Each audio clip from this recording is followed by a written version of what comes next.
The entire week is just a build-up to Friday, because Friday night is game time, because Friday night is football night. And now you're a part of the experience with My RDC Friday Night Rivals presented by My Computer Career. You're only seconds away from tonight's matchup. Middle Creek takes on Wake Forest. Get ready for the hits, the big plays, and all the action. This is Friday Night Rivals. Watching My RDC's Friday Night Rivals presented by My Computer Career. Tonight, two of Eastern North Carolina's perennial powers collide as Middle Creek entertains Wake Forest. And welcome to Apex, North Carolina. I'm Chris Edwards alongside Jason Halter. Delighted to have you with us. Sonny, let's start our conversation with Middle Creek. The Mustangs, again, a high-powered offense this year, but they're young and looking for consistently, especially offensively. The biggest thing is they have talent, and with that talent, they're still getting better, still developing chemistry, but they've got a high-octane passing attack and talented players outside on the wide that can take the ball the distance. Let's talk about Wake Forest a little bit. The Cougars have really had a decade of dominance in the eastern part of North Carolina. Back-to-back state champions at the 4AA level. They've represented the East in 5 out of the last 8 state championship games. And for Reggie Lucas, it's familiar territory, a great defense and a great running attack led by DeMarcus Jones. It always seems like they've got an all-star running back. And DeMarcus Jones averaging 7 yards per carry, 3 touchdowns. He's fitting right in that mold. He's a physical runner, but I've really been impressed with his speed. He can hit the gap and he can take it the distance as well, but he's the key to their offense. And for Middle Creek, they're led by their great quarterback, Sean Brown. Yeah, Sean Brown, 63% passing so far this season, but it's all about rhythm with them. They need to do a good job on first down, and then they can pick up the tempo. Well, the third member of our crew is Erin Summers. She's standing by with tonight's keys to the game. Hi, Erin. Middle Creek was a Wake Forest fan's best friend last week when they beat their conference rival Heritage 28-24. They have assured me, though, that they are again enemies, at least for tonight. Both of these squads are very young this year, and they're still looking to shore up some of those early season mistakes. The keys to victory for Middle Creek tonight is to make sure they attack that young Wake Forest secondary, and then somehow they're going to have to find a way to stop that Wake Forest run. For Wake Forest, their keys to victory will be to establish their game up front. They have to win that battle at the line. And because of that young secondary, they can't let up those big plays. These Middle Creek fans, they're ready for the game. Coming up next, it'll be the Friday Night Rivals kickoff between Wake Forest and Middle Creek. Your vehicle search ends here. Hendrick Chevrolet in Cary has North Carolina's largest selection of new Chevys, plus up to $15,000 off MSRP. Find new roads at hendrickchevrolet.com. That's the power of Hendrick. It's the Labor Day sale at Mattress Firm, and now is a great time to buy. Enjoy huge savings on all of our best-selling brands and get a free adjustable base with your qualifying mattress purchase. Plus, this Saturday, you can get exclusive doorbuster deals until 11 a.m. You can take home a $99 Beautyrest Queen mattress, $5 memory foam pillows, and more. Stop by to see all the amazing deals we have throughout the store before they're gone. But hurry, the Saturday doorbusters are only until 11 a.m. Your budget stretches further at Mattress Firm. Summer is the time to get out and go. But before you do, get in to the Hyundai Epic Summer Sales Event. Now get a new Elantra with 0% APR plus $1,000 in bonus cash, or lease a Sonata for only $149 a month. Hurry in today. Introducing Papa John's Italian Hero Pizza. With a creamy Italian sauce plus 5 toppings and 4 cheeses. It's like an Italian hero sandwich on a pizza. Get a large for just $10. Download the app or order at papajohns.com. Your vehicle search ends here. Hendrick Chevrolet in Cary has North Carolina's largest selection of new Chevys, plus up to $15,000 off MSRP. Find new roads at hendrickchevrolet.com. That's the power of Hendrick.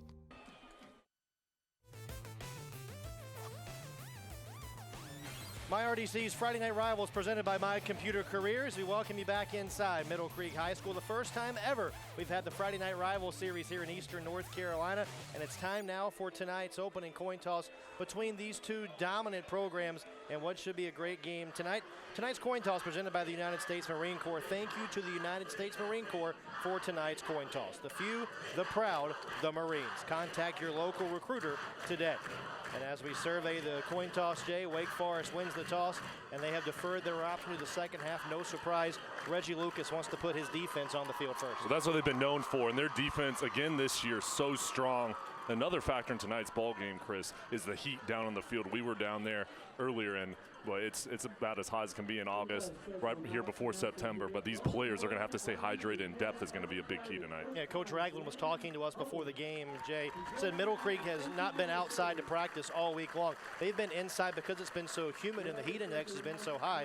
So he was concerned about his team's fatigue against a physical Wake Forest defense. Well, when you're out on the field, the most tired you get is when you're on the defensive side and you can't get off the field. That's why it's going to be so important for those defenders, especially on third down, to try to get stops so they can go over to the sideline and get some rest. Well, as we sort of survey the landscape of tonight's game, Aaron talked about the keys to the game. But for Middle Creek, they're going to get the football first. How important is it for Middle Creek to put a drive together, maybe put some points on the board early in this game? It's going to be huge because in the past they've had problems, specifically with the defensive line of Wake Forest and getting pressure and holding up. So for them tonight, the one thing to watch is success on first down. Can they pick up positive yards on first down so they can make it more manageable? Because if they get in second and third in long situations, that's only going to help out the pass rush for the Cougars. Well, Middle Creek's going to send Sherrod Ray and Jamari Ellis back deep to get things going tonight. Time for our opening kickoff. It's time for the kickoff, brought to you by NextCare. When you need urgent care, NextCare strives to ensure you and your family will have experience at the highest level of care. So our NextCare kickoff, it'll be Nolan Paris who will get us underway from Apex tonight. Ellis, you see there in the middle part of your screen, he's the deep man for the Middle Creek Mustangs. Ellis, the explosive playmaking wide receiver, would love to make a play here to start this contest. Yeah, and that's something that the coaches harp on all the time as special teams, but because of the weather, it's hard to practice that. So that's another area tonight. For those hidden yards, anytime you have mistakes, that could play a big part as well tonight. Nolan Paris says he's ready, and we're ready to bring you for the first time ever Friday Night Rivals on MyRDC, presented by Computer Career here in the eastern part of North Carolina. Paris has it teed up. And off we go from Middle Creek. And no return here for the Mustangs, as Middle Creek will start 1st and 10 from their own 20. Middle Creek coming out here, we're going to see a lot of short, quick passes. And it's going to be important to get into rhythm early, Chris, and they like to use their pass to help set up the run. Sean Brown, the junior quarterback, 62% completion percentage, as you mentioned in the open. He's thrown for 505 yards this year, including 280 in their win over Heritage last week. Middle Creek will work from the spread. Couple guys in motion here for the Mustangs on this opening play from center. Handoff goes to Robinson, who's got an edge, and out across the 30. Breaking a first down run, Anthony Robinson, the senior running back, picks up 11. And Robinson, he's got speed, but the containment by the Cougars defensive line, non-existent right there. They got sucked into the middle of the field. Robinson broke it to the outside, a nice cut, picking up positive yards. And that'll be another first down. That was brought to you by Blue Cross Blue Shield. Be bold, be confident, live fearless, North Carolina.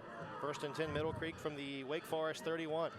Trips from the Mustangs to the bottom part of your screen. Brown will throw for the first time tonight, and that one's caught. Big play for the Mustangs. Sherrod Horton into the open field and down to the Wake Forest 25. A 34-yard pickup on first down for the Mustangs. Well, look at the pressure kind of collapsing on Brown right there, but then Horton jumping over the top there. A beautiful throw, but even better catch, going in between two defenders and a huge play. Another Blue Cross Blue Shield of North Carolina first down. Be bold, be confident, live fearless, North Carolina. Mustangs want to go quick here. Back to the ground. Robinson will tote the mail and get stonewalled for short gain that time. Jay, we talked about it in the open with our keys to the game. This young secondary for Wake Forest, they were torched for 271 yards through the air last week.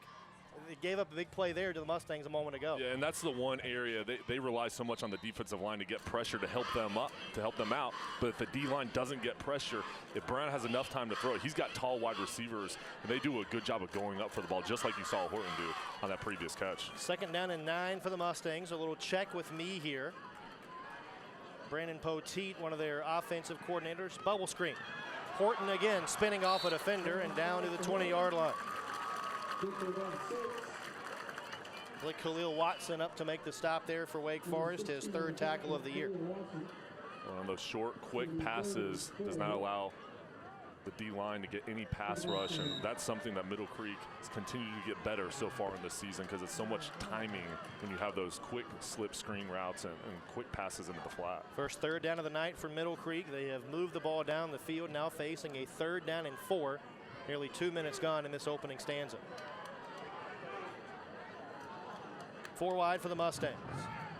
Brown over the middle, incomplete.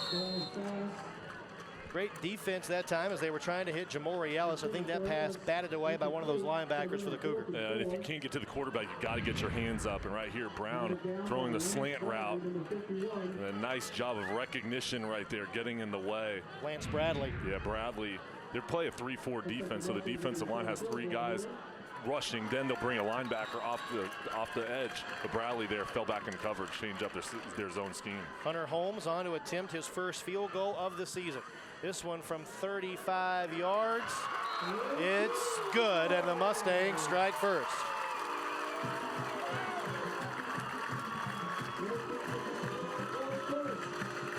So Middle Creek points on the board here in their opening drive, Jason Halter. It's important to get a positive start, and especially with those 2 big plays, the passing play and also the one run by Robinson to start off the ball game. Now, once they got onto the other side of the field, some problems there stalling, but you've got to have confidence that your special teams there, your kicking situations, go ahead and executes there. A good job just to get on the board, and you can see the accuracy of Brown throwing so far in this ball game.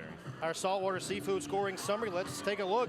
Saltwater Seafood Market and Fry Shack, fresh seafood daily. 2 minutes and 1 second on the drive. Middle Creek goes 61 yards and culminated in that field goal by Hunter Holmes to put the Mustangs up 3-0.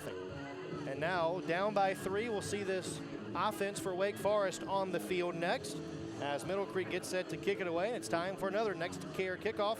When you need urgent care, Next Care strives to ensure you and your family will experience the highest level of care. Marquell Haywood, the deep man here for the Mustangs. It'll be Holmes, Jay, who does all the place kicking duties for Middle Creek tonight. It does it all. And Chris, I'll tell you what, great crowd here tonight. Hot conditions, but the fans came out in full force and very loud here to start this game. You mentioned the home game tonight for Middle Creek. It is their home opener, partner. For Middle Creek, first time they've played at home in front of this raucous fan base this year. Middle Creek all-time 12-2 in their home openers. Their last loss in a home opener came in 2008 when they lost to Garner 25-20. They're only giving up 15 points a game in their first home game of the year. So that's a good track record. It is. 2008, gosh, I was almost in high school back then. It's been a while. You were almost in high school? Don't you mean you were a senior in college? I was 03 in high school, so I was stretching it a little bit. Holmes puts us in play once again, and this will be Haywood from the goal line. It is returnable. Center of the field, lowers his head and gets that across the 20. Out to the 22, a 21-yard return by Haywood, and it's time for this Wake Forest offense to find their way onto the field.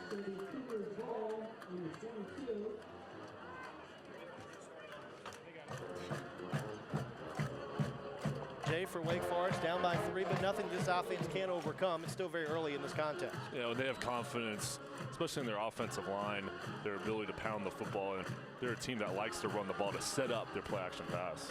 DeMarcus Jones, one of the featured backs in this offensive formation, but they will instead go to Haywood, who gets the first call and picks up 3. Haywood, one of the team's leading rushers. That was his 24th carry of the year, Jay. Now over 120 yards rushing. It's a Middle Creek defense that gives up about 177 yards per game on the ground. Wake Forest racking up 235 yards a game on the ground. So we'll see which defense or which offense prevails tonight as Carter Hillman, the senior quarterback, surveys the landscape. To the fullback, it's Jones, and he is stopped for maybe a yard. The past 2 plays, Middle Creek at 8 in the box, they were trying to force Wake Forest to throw the ball, loading it up. They're very tough to run. There's no lanes, and in Middle Creek's defensive line, they're being very physical. The 4-down lineman getting penetration in the backfield. Saw Jamari Highsmith there to make his 5th tackle of the year. He's a guy that's been starting since a sophomore, now in his junior campaign. Reggie Lucas and his coaching staff looks on this 3rd down. 3rd and long for Wake Forest, not where they want to be, in an offense that's predicated on running the football. Play action, Hillman running for his life. Loads up and throws for the tight end. Noah Crow can't make the catch, and it's a 3 and out for the Mustang defense.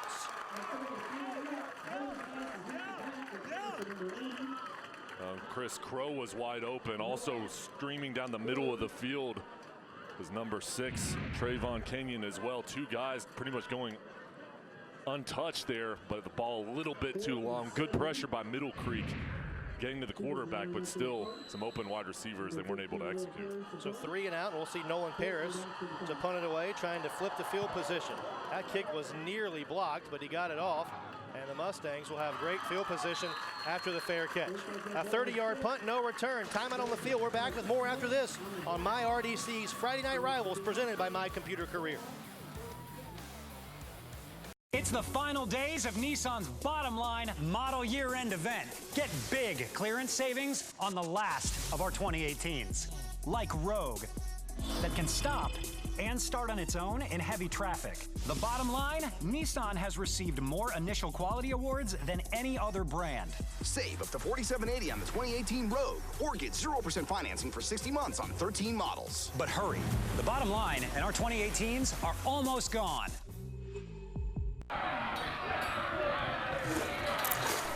Hey, give me that. Hurry to Badcock Home Furniture and More's Labor Day sale and get up to half off, plus an extra 10% off your entire purchase. That's up to half off mattress sets, sofas, and bedrooms. With no credit refused, Badcock makes it easy. Take up to half off, plus an extra 10% at Badcock Home Furniture and More's Labor Day sale. 3-0 Middle Creek here on the first quarter. This is My RDC's Friday Night Rivals, presented by My Computer Career. Our Aaron Summers had a chance to chat with some of the kids here at Middle Creek about a very special program that they have going on here at Middle Creek High School. Thanks, guys. I'm here with the advisor for the sports block here at Middle Creek, Wes Petty, and the student technical director, Daniel Mack. For those that aren't familiar with it, what is the sports block? So the is a student-based club broadcasting club. We started about 12 years ago as a podcast, and then we eventually transitioned into video, and we were the first all-student-run club organization broadcasting live sports in the state of North Carolina. It's all student-run. I just show up and tell them how to run the equipment, and they do everything. So we've got camera operators, scoreboard operators, technical directors, wireless producers. We've got people running social media, doing just about anything you would normally see in any type of broadcast. We're kind of like a little mini ESPN, so to speak. And it's all student-based, which is really a cool experience for the kids. What does a typical day for a student look like when they're here at a game? So we kind of do a lot of preparation before. A lot of pre-production goes on where we have to get all the equipment charged and plugged and ready and figure out who's going to do what positions.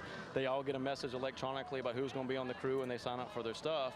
And then once we have our crew, we get everybody together on game day, usually about 3 hours before game time. We haul a bunch of equipment out here and start plugging everything up. And then once we game time, it's all live. And as you know in TV, it's all fast-paced. And so they're doing a lot of stuff on the fly and calling direction. And it's really, really fun. The kids get a lot out of it, and we have a good time. Daniel, what have you gained from being a part of this club? I've really loved it. It's given me a sense of responsibility, really, because you're held accountable for all your actions. If you mess up, that's on you. You got to pick it back up, do it again. So it's really great that you get to see that sense of responsibility instilled upon all the students here. Thanks. Thank you. Guys? Aaron, thanks so much. Middle Creek, a quick 3 and out, Jay, as Wake Forest able to get some pressure up front and force Middle Creek into 3 straight incompletions. Yeah, well, they're getting pressure, but Brown did a nice job moving in and out of the pocket, surveying the field, and their missed opportunity, a drop ball there, but there's some open areas in that secondary of the Cougars. So now Wake Forest going to get the football back. Back deep for Wake Forest to field this punt. Right there is Mateo Stupido. Stupido is back to receive this kick of Hunter Holmes. Plenty of time for Holmes, and a wobbly kick. Takes a fortuitous Wake Forest hop, but the Cougars will still have good field position shy of the 40-yard line after a punt of 18 yards. For Wake Forest coming out here 3 and out of their own on their first drive. Now, they've got the ability to run it in between the tackles and do a good job there, but they also like running the veer to the outside and letting their edge defenders make them run out there, and then they also pull some reverses too. So they like to do a lot of misdirection, Chris. We just didn't see it on that first drive. Carter Hillman had the incomplete pass on Wake Forest's opening drive, but a guy that's completing 57% of his passes. Cougars don't throw it a lot, but they're usually pretty successful when they do. I imagine they'll start on the ground here on their second offensive drive, and they do. A little jet sweep with Rogers, who's brought down in the backfield. Great open field tackle that time for Middle Creek's Joey Maya, the team leader in tackles with his 40th of the year. Look at him here. Shed the block and then go and attack the gap. And a good job. No missed tackle there at all by Maya, wrapping him up and bringing him down. Maya led the team with 141 tackles last year. He's in his senior campaign, started on this varsity program since his sophomore year, Jack. Really the anchor to this Middle Creek defense. Yeah, and anytime you've got a guy like that that has so much experience, that's a leader, it helps out the defenders get in place and do a good job getting confidence. Hillman, living to fight another day, just throws that pass away. And Wake Forest behind the chains again. It's 3rd and 14 for the Cougars. Yeah, well, Wake Forest right now, they're not in rhythm, but they're going to have to do a better job, I think, of maybe throwing the ball on 1st and 2nd down to try to loosen up this ground defense, because right now Middle Creek is selling out to stop the run and forcing Wake Forest to be in passing situations. Passing situation here for Wake Forest. Yeah, they're going to have to throw, but I'll tell you what, Travion Kenyon, he's been in one-on-one coverage to the outside. He's a very talented wide receiver, a senior, and someone to look out for tonight. Kenyon, a transfer from Monroe High School. He's a guy that might be getting the ball a whole lot more on other programs. So go to Jones looking for the edge. He's strung out and brought down. The Mustang defense holds again as Sherrod Ray, the corner, in to make the initial hit. The outside defenders here for the Mustangs being physical. Look at the blocks not being able to be held on, and then just the pursuit, the flow of the defense and the intensity down on the sideline. You can tell this defense is playing very fast and physical. Playing the run very well too. Wake Forest -1 yard on the ground now, Jay, and there's 6 rushes so far. And that's what they're known for. They're known for their ground attack, but they're not getting push up front. That's something that we usually don't see. Paris bumped, will we play on. Fair catch signaled after a booming kick. This will hit and roll into the end zone. And it'll be a touchback. Mustangs lucky there that the ball will come out to the 20-yard line. They say that he touched it. Let's see if he touched it or not. If he touches this one might could result in a touchdown for Wake Forest. It was touched there by Middle Creek. And look, it was Horton who touched it, and then it ran in the end zone. Maybe a missed call there by the officials. Yeah, and you know, Horton on that play, running backward, that's a tough one to catch, especially with the sun out on the field. We were down there and the sun was very difficult to see. If you feel like you can't catch it all the way, you've got to let it go because you put yourself at risk. Anthony Robinson trotting on the field, a little bit late here for the Mustangs as they will begin their 3rd offensive drive.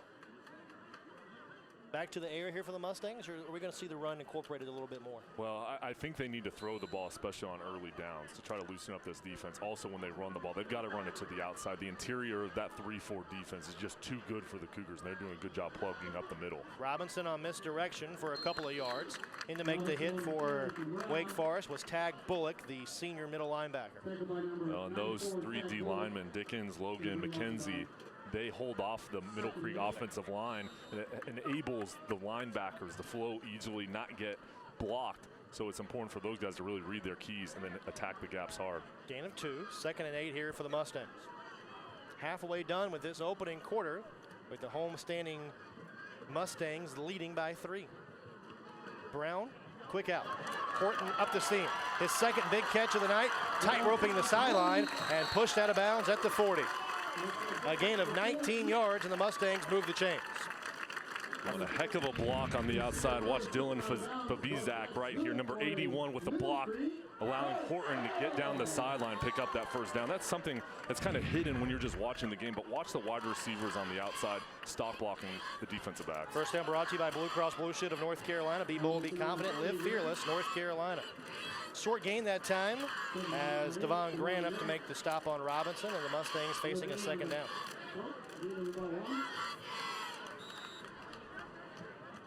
You like the calls and the way that Randy Ragland's mixing it up with his offense right now, Jack? Well, I do. It's high percentage passing plays, getting the ball out quickly, not allowing the D-line to get pressure, and also Brown's getting into rhythm. Especially early in the game, you want to have easy passing plays to feel confident. Cole Prevost, who just checked into the ball game, has a big catch and a big seam for the junior. Still on his feet and wrestled down at the Wake Forest 16-yard line. First catch of the year for the junior running back. Well, look at the effort right here. This looks like Marshawn Lynch when he runs the ball. Look at the power and the resistance. He got pinballed there by a couple guys and refusing to go down. Another explosive play by the Mustangs, shredding the secondary of the Cougars. That was a heck of a catch. Defender running in front. And now Middle Creek entering the Wake County 86 IT green zone. Help keep Wake County litter free, and 86 your trash. And after the big catch, a 41-yard pass play, there's an injured Mustang down on the field. And it might have been the guy who caught it. It was. It was Prino who made the catch and now is down. Randy Ragland, the head coach, over there chatting with him, and perhaps a cramp issue on a muggy night, Jay.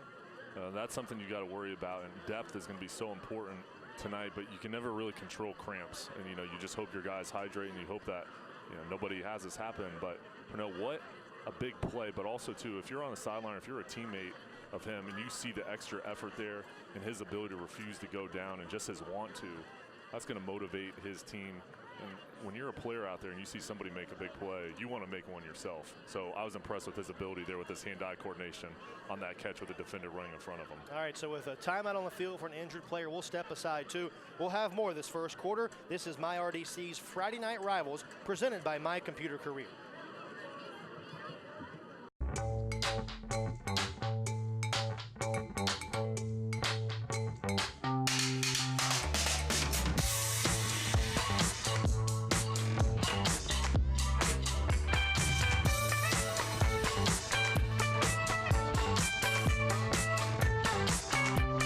A lot of Volkswagen in every Volkswagen. During Volkswagen Smile and Drive Days, you can lease a value-packed 2018 Tiguan S for just $189 a month or get a $1,000 bonus. The Labor Day sale at Mattress Firm ends Monday, so act fast because these deals are popular. Just ask Lance from New York. Right now, you too can take home a free adjustable base up to a $699 value free with your qualifying mattress purchase. Or for a limited time, we've dropped the price of a king to a queen and a queen to a twin. Plus, every bed is on sale with savings of up to $600. Hurry in, the Labor Day sale ends Monday. Your budget stretches further at Mattress Firm.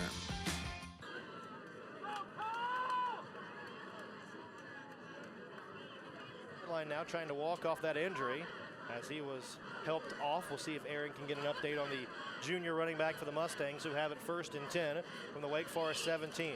Middle Creek looking for a 2-score edge. Horton on the little bubble screen is brought down for maybe a yard.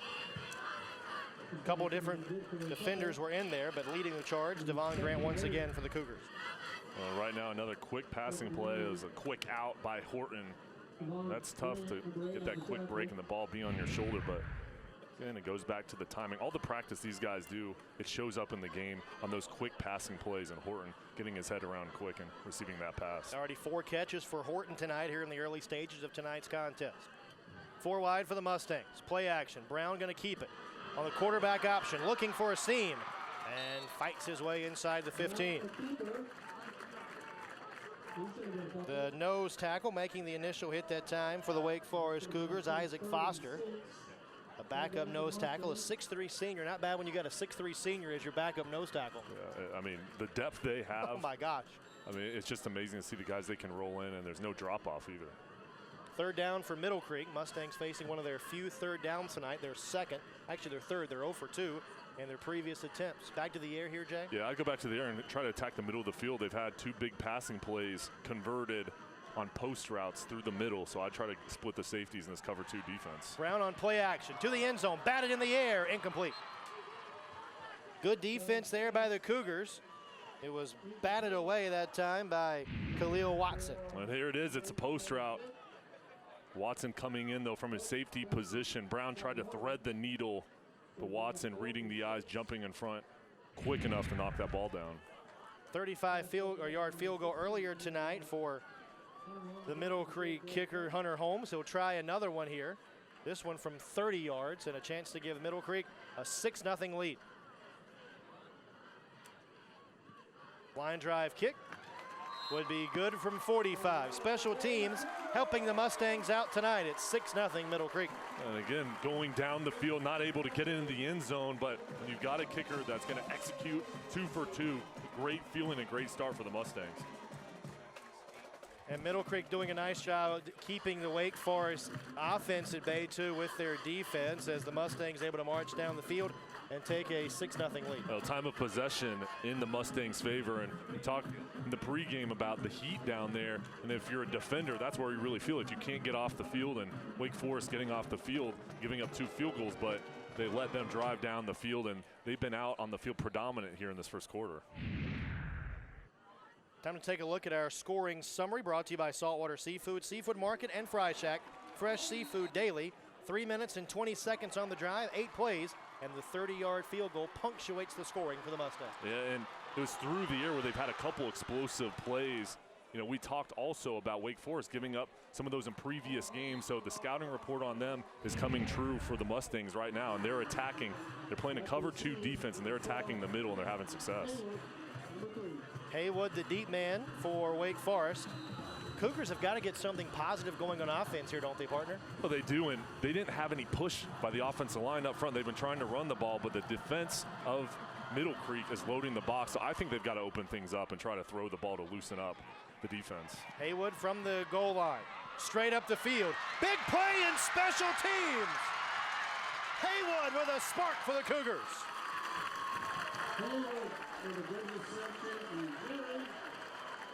A 64-yard return on the kickoff to set Wake Forest up on the plus side of the 50. Well, let's look at the blocking up here. Crease right up the middle. Excellent job with the wall. Double team block right there. And then the hustle of Belcher. He saved it. Look at the speed to bring him down. But an excellent job of staying patient and then attacking the gap for a huge special teams play. We'll see what the Cougars do here with maybe a little bit of momentum on their side. Final 3 minutes of the opening stanza. Hillman, quick out. Caught by Kenyon, the transfer from Monroe, who is spun down inside the 25. That'll move the chains. A pickup of 13, and the first Wake Forest first down of the night. And again, he's one-on-one coverage and very talented wide receiver, but he's got size as well. Just a quick pass, and then let him do the rest. Yards after the catch, and a good job picking up the first down. That play was good for another Blue Cross Blue Shield first down. Be bold, be confident, live fearless, North Carolina. Wake Forest from the Middle Creek 22. Hillman calling for it and hands it away to Jones, who is stonewalled on the fullback dive. Nice job by Cash Devon, the 6'1 junior, to come in and make the stop. Well, not a lot of room to run here by Jones. A missed block up front, and then the Mustangs just ate it up. If you're on the offensive line, you have to make contact and at least shield your guy. Otherwise, the penetration is just going to be easy and a good stop by the Mustangs. 4th tackle of the year for Cash Devon. The nose tackle, a 6'1 junior, 271 pounds. Now 2nd and 10 for Wake Forest. Single coverage for Kenyon at the bottom of your screen. Yep. Misdirection, Jones keeps it, and maybe a yard. And Wake Forest, they're going to have to make some adjustments because there's not a lot of room. Again, they're loading the box. The safeties are playing the run. They're not focused on Kenyon on the outside. And with the talent he has, you've got to take advantage of it, especially if the defense is going to put another defender over the top. Another 3rd down for Wake Forest. Cougars trying to convert their first 3rd down of the night. 3rd and 8, they have to go back to the air, Jay, or can they go 4-down territory here? I think with the success on the ground, non-existent so far, you've got to go through the air. Hillman will throw. He's under siege. Marker is in, he's down, but there is a flag. We'll wait and see what the marker is. There are 2 flags. So one might be grounding. The other could be a hold. Our officiating crew sorting it out.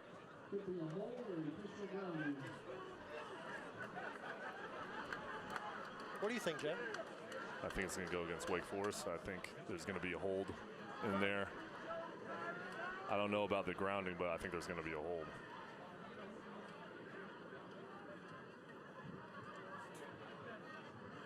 We do have a grounding on Wake Forest. Have holding also on Wake Forest, so we were spot on. The holding penalty is declined, and the intentional grounding penalty also carries a loss of down from the spot of the foul. Take one more look. And the hold's coming on the right side right there. Very easy for the officials to see. And the Cougars were arguing that Kenyon was the receiver that was being attempted to have the ball thrown to. We'll bring up 4th and long. Now, Wake Forest is comfortable with their kicker. They've got Nolan Paris, who's been hitting from 55 yards in practice. This is from 54 yards. Can Paris connect from way downtown? Low kick. High enough, but short. And Middle Creek will get it from the 20. So really, Jay, that's a high reward, very little risk play for Wake Forest, because regardless, Middle Creek's going to get it at the 20. Well, they've got confidence in their kicker, and even though that ball came up short, you can tell his leg strength because he didn't hit that cleanly, and it still almost made it. And anytime you've got a kicker that has that type of range, not only do you have confidence, but you want to show him off too when he's doing it in practice. And he deserves the opportunity to get into the game and try that opportunity. From Aaron Summers down on the field saying that Prino is out for the game. It's a right knee injury, so we will not see the junior running back for the Mustangs for the duration of tonight's game. Middle Creek already leading by 6, looking to put more points on the board in the final 70 seconds of the opening quarter. Sweep here, and not a lot of running room for Robinson. Maybe 2 yards, and 2nd and 8 for the Mustangs. Jay, we talked in the open and really throughout the first quarter about the dominance of this Wake Forest defense. Are you surprised they've given up so many yards tonight? Well, I am surprised, and it's been because of the pass in the secondary. A couple miscommunications and really just nice plays by the Mustangs. But you can also tell the strength of this defense, their resiliency after giving up a big play. They haven't allowed touchdowns. They've let them drive down the field, but they've kept them out of the end zone as far as touchdowns go. Robinson trying to extend that play, but ran into a bunch of humanity over there. A lot of white jerseys there, and that's another sign of a good defense. You see it swarming in packs, everybody running to the football.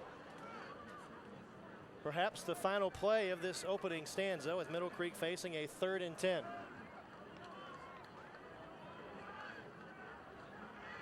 Brown surveying the landscape and calls for the shotgun snap. But a check with me, and the Mustangs will not have to run this play. They're going to let the opening quarter clock expire, and a perfect, nearly flawless first quarter for the Middle Creek Mustangs. A pair of field goals for Middle Creek, and the Mustangs will carry a 6-point lead into the second quarter. Middle Creek up 6-0 when the second quarter begins. This is MyRDC's Friday Night Rivals, presented by My Computer Career. I fight for every step I take. I want you to come play for me. This is your way out. All-American, new series Wednesday, October 10th. When a city screams for justice. Give me a name. By the time we get that, you may be dead. When the guilty are called to pay. Get off my back! You like bracelets as trophies? Try these. There's one sound that strikes fear into the hearts of all criminals. Law and Order SVU. Monday at 8 on MyRDC. Mike here from Leith Auto Park Honda in Cary, and we've got clearance pricing for a limited time on award-winning models during the Honda Summer Spectacular Sales event. We don't play any games or gimmicks because we don't have to. Our amazing staff and tremendous selection keeps our customers happy, and our Leith Peace of Mind pricing keeps them coming back. Don't forget, you'll also get Auto Park for life. That's oil changes, loaner cars, and more, all at no cost to you. So hurry in to Leith Auto Park Honda in Cary before time runs out. Leith Auto Park Honda. It's easier here.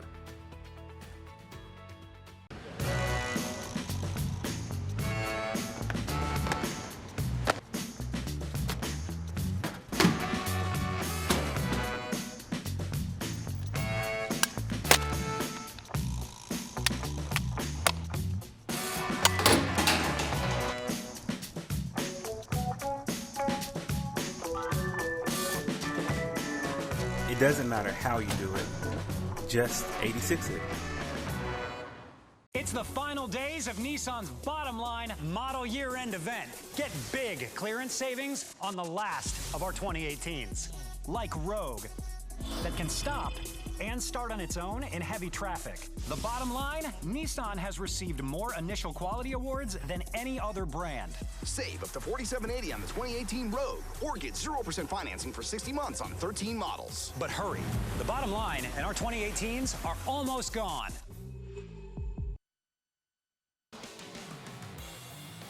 sun setting. Hopefully the humidity is too here at Apex. This is MyRDC's Friday Night Rivals presented by mycomputercareer.edu. Along with Jason Alter, Aaron Summers, and the rest of our terrific crew, I'm Chris Edwards. Middle Creek facing a 3rd and 10, leading by 6 as we start this second quarter. Brown, play action. Looking down the field, he's flush, going to take a shot deep down the field and off the hands of Sherrod Ray. Jay, he was open and had a step on his man. Yeah, second missed opportunity there, dropping the ball by the wide receivers and the Mustangs. It was a post route. Again, cover 2 defense. The weak part is the middle between those safeties. They attacked it, just were not able to execute. For Wake Forest, though, their game plan is spot on right now. They're attacking the right areas. It's just not been executed perfectly so far here tonight. Another punt attempt here from Hunter Holmes. His first punt was pretty good. He'll try and pin Wake Forest back deep again with Mateo Stupito back deep to receive this one. Pressure off the edge, but Holmes gets it away. Should be good field position here for the Cougars. Not returnable, though, as Wake Forest will start from the 45. And talking about the Mustangs and their passing attack, Chris, a lot of credit to the offensive line because they're holding up and they're going against some beast down there on the D line of the Cougars, and they're holding up, giving Brown enough time to throw the ball. Not only throw it, but throw it deep. And you know, anytime you have a line that you trust as a quarterback, you can feel confident that you're not going to get hit from your blind side. You're going to have enough time to get off the pass and scheme the field. If you're Wake Forest, though, are you still looking to get the ground game going here in the second quarter? Well, you've got to establish the ground game at some point, and that's what you're known for. So you've got to go back to your bread and butter. They go for a little bubble screen, but Kenyon can't hang on. It hits the ground. Unlike in college, it's not a backwards pass, just an incomplete pass, and 2nd down and 10 for the Cougars. And right here, is not able to execute. The ball a little bit low, but Kenyon's got to come up for that. Try to pick it up before it hits the ground. Getting coached over there on the sidelines by his offensive coordinator, Hansel Phipps. Been a big part of the reason Wake Forest has won back-to-back 4AA titles. 2nd and 10. Misdirection for the Cougars, and Haywood gets the call and gets it out across midfield. A nice gain of 5 yards on 2nd down. Well, we've seen through the years that misdirection being such a big part of this offense. And it's really hard to spot where the ball is and follow your keys as a defender. But the Mustangs did a great job of getting penetration. On that, you can't read. You just got to blow up the gaps, get penetration, and then find the football. That's exactly what they did. Wake Forest facing their third down of the night. They've yet to convert. Trying to extend this drive, still trailing by just 6. Their defense has been like a willow tree so far, bending, but has yet to break. Offense trying to get in gear. The pitch to Rogers, who has the edge and has the first down. Inside the Middle Creek 40-yard line, Rogers moves the chains. Well, and great job by Rogers being patient there and attacking the open area. But the blocking on the outside, Michael Jones doing a nice job leading the way. And then Haywood, too, on the perimeter. 2 guys really clearing the path for the first down. That was another Blue Cross Blue Shield first down. Be bold, be confident, live fearless, North Carolina. Wake Forest will extend the drive. Misdirection again. Rogers gets the call. And Rogers upended shy of the 30-yard line. Another nice run, pickup of 7 that time. And now maybe Wake Forest, Jay, getting in gear with their running game. And you build confidence. See Rogers here, the misdirection on the play, but the elusiveness. When he gets in the open field, he's so tough to bring down. A nice crease created for him to get positive yards. And after that, we'll have a timeout for an injured player. A Mustang is down, and looks like it's just a cramp. Jackson Chop is down. We'll have more of this second quarter action after this timeout. This is MyRDC's Friday Night Rivals, presented by My Computer Career. Your vehicle search ends here. Hendrick Chevrolet in Cary has North Carolina's largest selection of new Chevys, plus up to $15,000 off MSRP. Find new roads at hendrickchevrolet.com. That's the power of Hendrick. It's the Labor Day sale at Mattress Firm, and now is a great time to buy. Enjoy huge savings on all of our best-selling brands and get a free adjustable base with your qualifying mattress purchase. Plus, this Saturday, you can get exclusive doorbuster deals until 11 a.m. You can take home a $99 Beautyrest Queen mattress, $5 memory foam pillows, and more. Stop by to see all the amazing deals we have throughout the store before they're gone. But hurry, the Saturday doorbusters are only until 11 a.m. Your budget stretches further at Mattress Firm. Your vehicle search ends here. Hendrick Chevrolet in Cary has North Carolina's largest selection of new Chevys, plus up to $15,000 off MSRP. Find new roads at hendrickchevrolet.com. That's the power of Hendrick. First home game of the year for Middle Creek, and the Creek Crazies out in full force tonight. This is My RDC's Friday Night Rivals presented by My Computer Career. Second down and 3 for Wake Forest. Bubble screen is hauled in by the running back Haywood. Haywood's got a big play, tight roping the sideline, and it'll be first down and goal to go for the Wake Forest Cougars after that nice pass play. And Haywood, again, great speed here. But let's look at the blocking on the outside. Rogers, nice block. Kenyon also clearing out his man. It takes everyone to put forth full effort, and the wide receivers are helping out their teammates there, doing a nice job being unselfish and being physical on the outside. Wake Forest now inside the Wake County 86 IT green zone, help keep Wake County litter free and 86 your trash. Jones on the fullback dive, nothing there. And look at the emotion from Jamari Highsmith. The defensive end, he is yet to beat Wake Forest in his career, and hoping that tonight those numbers change. Well, and the penetration, just a quick get off. The offensive lineman did not have a chance, and Highsmith stayed low back there, getting to the backfield. And nice job creating a big play. Second and goal for the Cougars. Hillman trying to engineer the touchdown drive. Three-step drop to the end zone, incomplete. He short-armed Kenyon, who was open at the pylon. And now another third down for Wake Forest, Jack. Third down opportunities for both sides have been so important in this ball game. Converting here for Wake Forest, not a lot of success so far, but this drive able to move the ball down the field. For them, situation, they could throw it mid distance here, but we've seen them go to the ground with the veer getting to the outside. I would actually look for them to get to the outside here. We've seen the blocking on the perimeter. I'd go back to that play. They send a man in motion. Haywood on the sweep, trying to spin off a defender, but he stopped after a gain. Actually, he's going to lose a yard, back to the 8. And now decision time for Reggie Lucas. Yeah, they brought the ball to the teeth of that defense, and Middle Creek loading the box, not a lot of room to run. And Wake Forest is going to trot the field goal unit on. Paris now 3 of 4 in field goals. He missed from 44 earlier, or missed from 54 yards earlier, beg your pardon. But trying to put the Cougars on the board here. Pressure off the edge, but that kick is true. So Wake Forest on the board. It's a 6-3 Middle Creek lead. Field goal is the story of tonight's contest so far. Both teams, they found a way to move the ball, just not able to execute in the red zone. Wake Forest, so getting confidence again. Their special teams here, a big return, and kicker able to execute there to get on the board. Now we'll see if the Wake Forest defense can continue to hold this Middle Creek offense in check. They've done a nice job of that so far. As we've mentioned, have given up some big plays at times, especially in the secondary, but have held their own and not allowed Middle Creek into the end zone yet. The big takeaway I've had so far is both these teams being very physical and trying to stop the run, forcing the opposing team to throw the ball. And now, Jay, time for the drive summary. Brought to you by Saltwater Seafood. And it was a 2-minute, 21-second drive for Wake Forest. Got down the field quick, and that 26-yard field goal culminating the drive. The key right here is getting the ball to the outside. We talked about the blocking by the wide receivers, helping out their teammate, finishing it off with the field goal.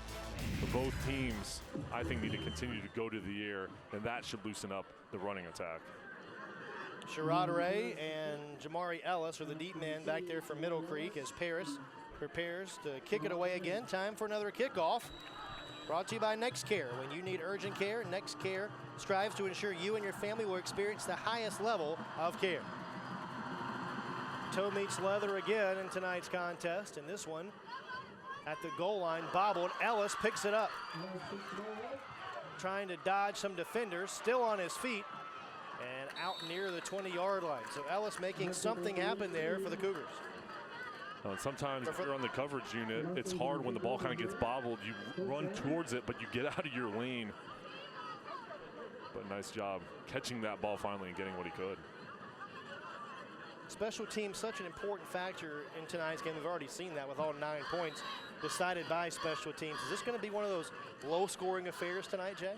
I think it is. I think both teams are selling out to stop the run, and not a lot of success so far through the year, and the defensive settling down once the opposing team gets in the red zone. So I think it is going to be a low-scoring game. Nearly Intercepted as Ellis had that ball thrown behind him, and it was nearly picked off by Zapito, the corner for Wake Forest. Look at this replay one more time. Nice blocking up front. The ball just a little bit behind, but if he did catch that, that was going to go right in there with 2 defenders getting a shot on him. So a dangerous passing play.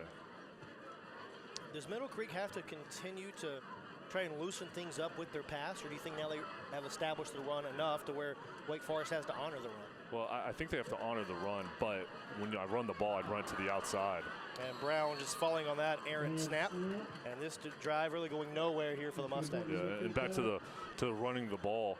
The strength of the Wake Forest defense is those 3 down linemen, so you want to try to get the ball away from them. And again, it's humid down on the field, and if you're not wearing gloves and Brown there as a quarterback, it's tough to handle that snap when the humidity and the ball getting as wet as it is. You got to make sure you focus on that and do first things, just like catching the ball, and then you can focus on your passing reads. 3rd and 19. You think Middle Creek's going to be conservative here and just live to fight another day? I would just try to get off the field here and not make any mistakes. Delay for Robinson, and nothing doing there. Robinson brought down back near the 5-yard line. One of the first men through for Wake Forest was Jordan Davis, in for his 3rd tackle of the season. A 4-yard loss for Robinson. And now Middle Creek on 4th and 23 will hope to get a good punt here from one of their guys in special teams, Hunter Holmes, who's been busy tonight.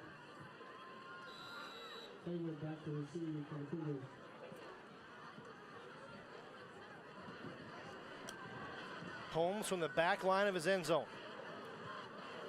Wobbly kick. And that will be great field position for Wake Forest as the ball rolls dead at the 47-yard line. Well, we invite you to stay tuned for the Hendrick Chevrolet halftime report. We'll have this week's Oxnard-Permar Scholar athletes, participating schools' interviews with the principals and athletic director, highlights from across the country, and more. Find new roads today at HendrickChevrolet.com.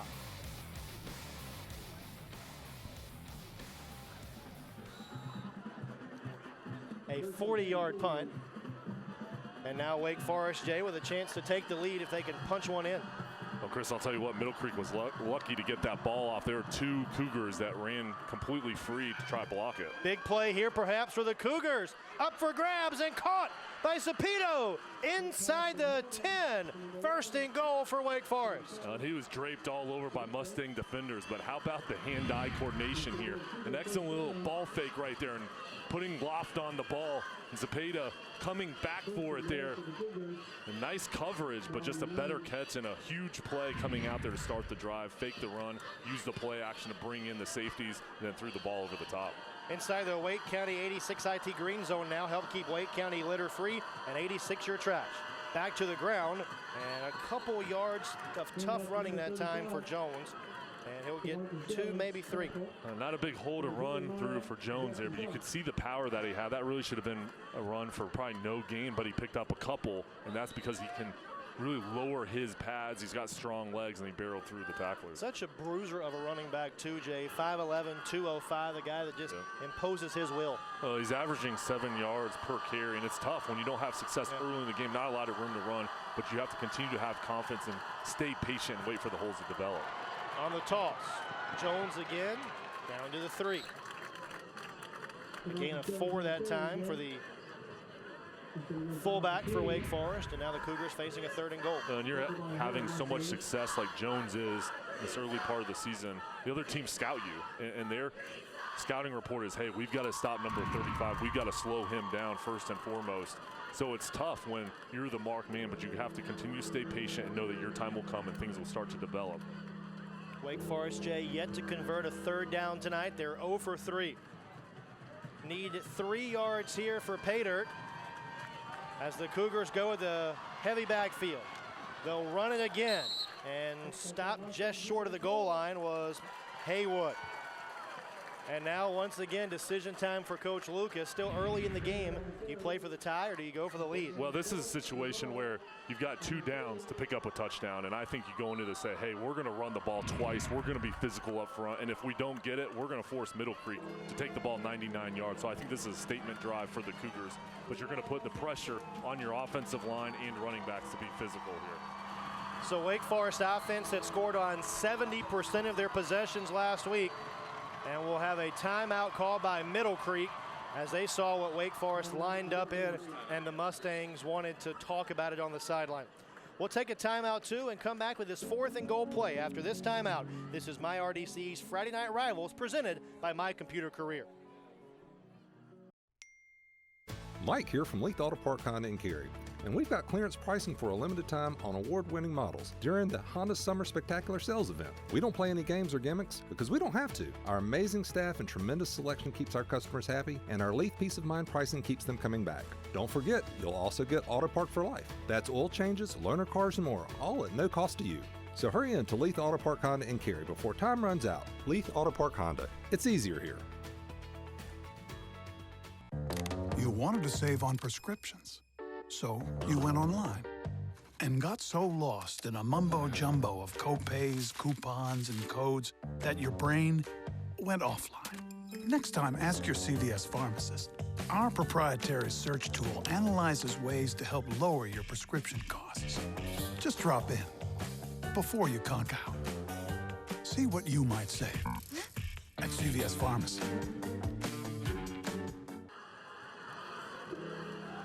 Middle Creek leading by 3 here in the second quarter. This is MyRDC's Friday Night Rivals presented by My Computer Career. 4th down, goal to go from the 2 for Wake Forest. Single wing for the Cougars. Haywood, stonewalled in the backfield. It's Highsmith with the big hit.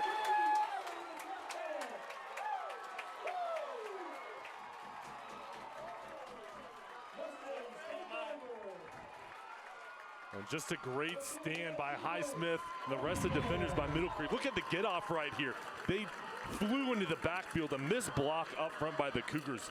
It all comes down to being physical, and the Mustangs and Highsmith being more physical on that critical down. Still a long way to go in this football game, but Wake Forest, with the state's longest winning streak at 33 consecutive games, in for a dog fight, it would appear tonight. Middle Creek from the shadow of their own goalpost. A little bit of a false start that time, and I think we're going to get a flag there, and the Mustangs will be backed up half the distance to their goal. It's been fairly a clean game to this point, just 1 penalty for each side. I tell you, both these teams in week 3 of the season have really cleaned up their penalties. I mean, so many times you'll see teams that'll take them many games to clean up the penalties in the airs, but both these teams very disciplined. You know, they look like they're in mid-season, even postseason form as far as their discipline and their attention to detail. It's a Middle Creek team that's been averaging about 50 yards in penalties per game. They've been penalized 8 times in each of their first 2 contests. On 1st and 12, a quick bubble screen to Horton, who makes the catch and slips by a defender trying to fight for extra yards and might get the penalty yards back, but that's about it.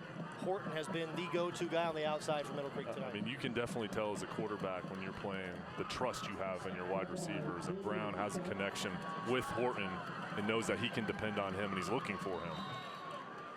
Brings up a 2nd down and long here for the Mustangs as we start to matriculate toward halftime in a defensive battle tonight in Apex. Play action. Horton on the bubble screen looking for a block. Bounces off one defender, and then the takedown there. The open field bring down by Watson, who just grabbed him by the ankles and said, nope, not anymore. The old wrestling move here. Right. A nice block right here by Adam Schmidt. And then we see the little takedown right there. Tackle by the right leg. Yes, that's right. Submission hold. Yeah. 3rd down for Middle Creek. Brown, plenty of time. Loads up and throws and completes. Nearly caught twice. Ellis had a shot at it after Horton deflected it, but it's a 3 and out for the Mustangs. Again, attacking the middle of the field, Chris. It was the dig route. Missed opportunity. Look at the protection up front. Plenty of time by Brown. Now you're throwing it into almost quadruple coverage there, but there's still room for there to be a completion, just not able to connect. Haywood's already had one big play on special teams tonight. We'll see if he can have another on this punt return. Good look at the junior, who's been kind of the do-everything guy for Wake Forest so far tonight. Line drive kick. Haywood scoops it up and looking for daylight. Haywood looking for a block. Still on his feet inside the 20, and great starting field position for Wake Forest. During the fourth quarter of tonight's game, we'll be selecting the Miller-Mott College Play of the Game. Miller-Mott, changing futures, changing lives. Kick off your new career with Miller-Mott. A 24-yard return there by Haywood on the punt. And Wake Forest set up now, Jay, on the doorstep of punching another one in. They're back in the Wake County 86 IT green zone. Help keep Wake County litter-free and 86 your trash. Double reverse. Haywood gives it away to Rogers. He's still on his feet, fighting for extra yards, and down near the 10. Coach Phipps with a bit of a wrinkle there on the offensive side. We talked about the misdirection here, and we finally see it with the double reverse. Nice blocking, but it's the tenacity here to pick up the extra yards. And you've got to swarm in packs, but you've got to make sure that you get a hold of them and bring them down. You cannot arm tackle. These running backs are much too strong by the Cougars. Middle Creek coaching staff looking on. Their defense facing a 2nd and 2 after an 8-yard gain.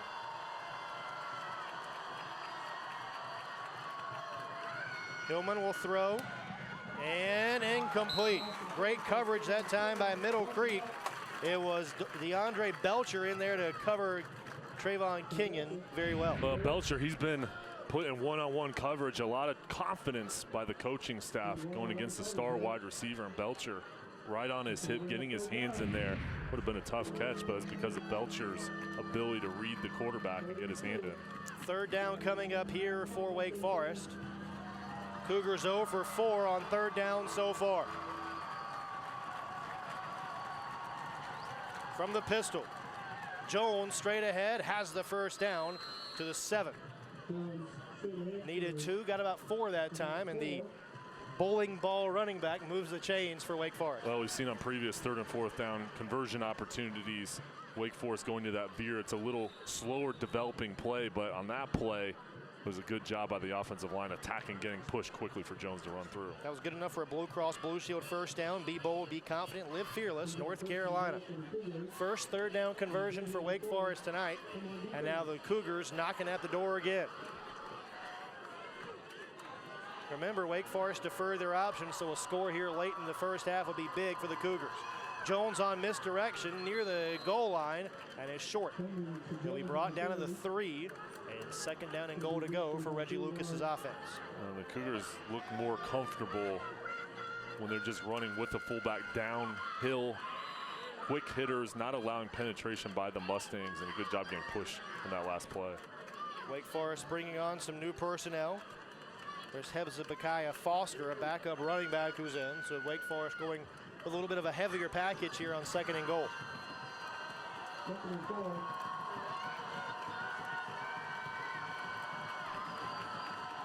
Hillman, slant pattern, incomplete. Was looking for Kenyon on that crossing route, but now 3rd and goal. Well, again, one-on-one coverage out there.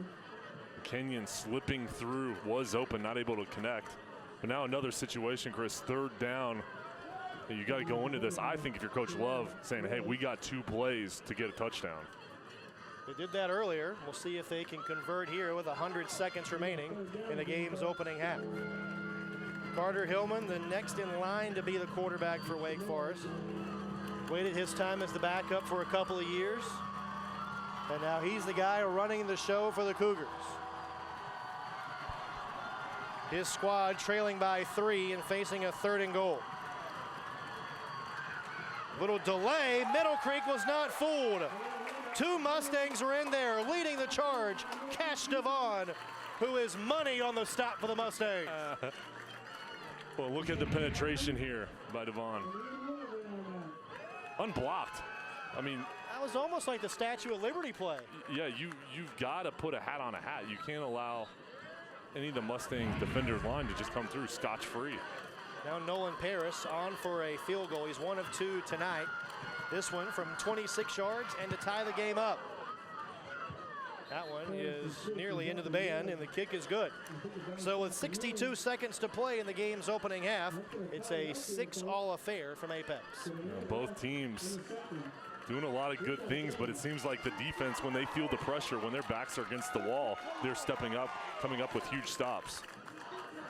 6-6 ball game. I don't know that anybody really expected a 6-6 game. 23 minutes of game action into the proceedings tonight. Yeah, I'll tell you what, both these teams being very physical.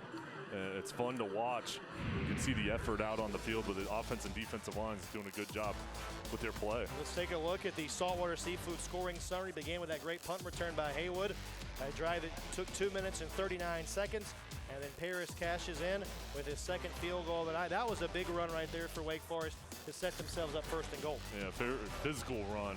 But started off, we talked about special teams being important, a big return, and then the execution on the field goal. It's time for the Next Care kickoff. When you need urgent care, Next Care strives to ensure you and your family will experience the highest level of care. 6-6 game. If you like offensive football in the 40s and 50s, this has not been the game for you. But if you're a fan of old school smash mouth football, pull up a chair. More of that's coming on the horizon. Ellis and Ray, the deep men for the Mustangs, as Paris prepares to boot it away. This is returnable for Ellis. No, he's a yard into the end zone.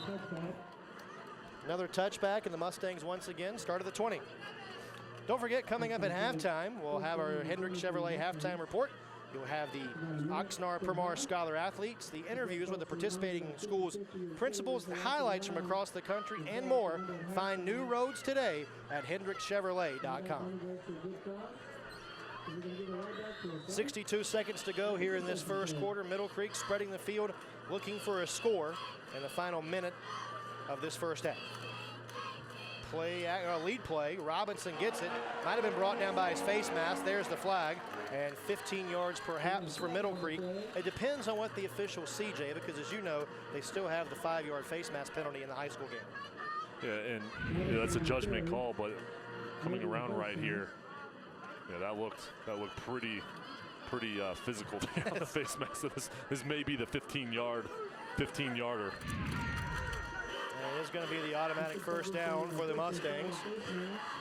Well, now, Jay, you're under a minute to go, still 2 timeouts. If you're Randy Ragland and the offensive staff, what's your thought process with the way you attack this drive? Well, that kind of changed the game right there with the penalty. Now you're not backed up with your backs against the wall. I'd be aggressive here. Still plenty of time. I'd take shots down the field and try to get some points on the board before half. So after the 15-yard penalty, it's an automatic first down and another Blue Cross Blue Shield first down. Be bold, be confident, live fearless, North Carolina. Middle Creek from their own 30-yard line. Brown over the middle. Tipped. Ellis couldn't haul it in. Nice job to tip it away that time by Mateo Supito, who has been all over the place defensively for Wake Forest tonight. Middle Creek right now, they're having success getting open, running the post routes. But Chris, I'll tell you what, if there's ever a time for a double move, it would be right now. They could run a post, then stick it and go back to the corner because Wake Forest is seeing post after post. But if they throw in a curveball and get a corner route going, it's going to be tough to defend that, and they need a big play here with the half closing out. Play action over the middle and through the hands of Horton. Brown delivered the fastball that time, needed to deliver the change as Nasser Mills was in the vicinity to make the coverage. Well, and I've been impressed with the offensive line, and they've done a good job giving Brown time to throw the ball. Only a couple times he's kind of had to run for his life back there, but he still had a clean pocket. He's been able to go through his reads and stay upright.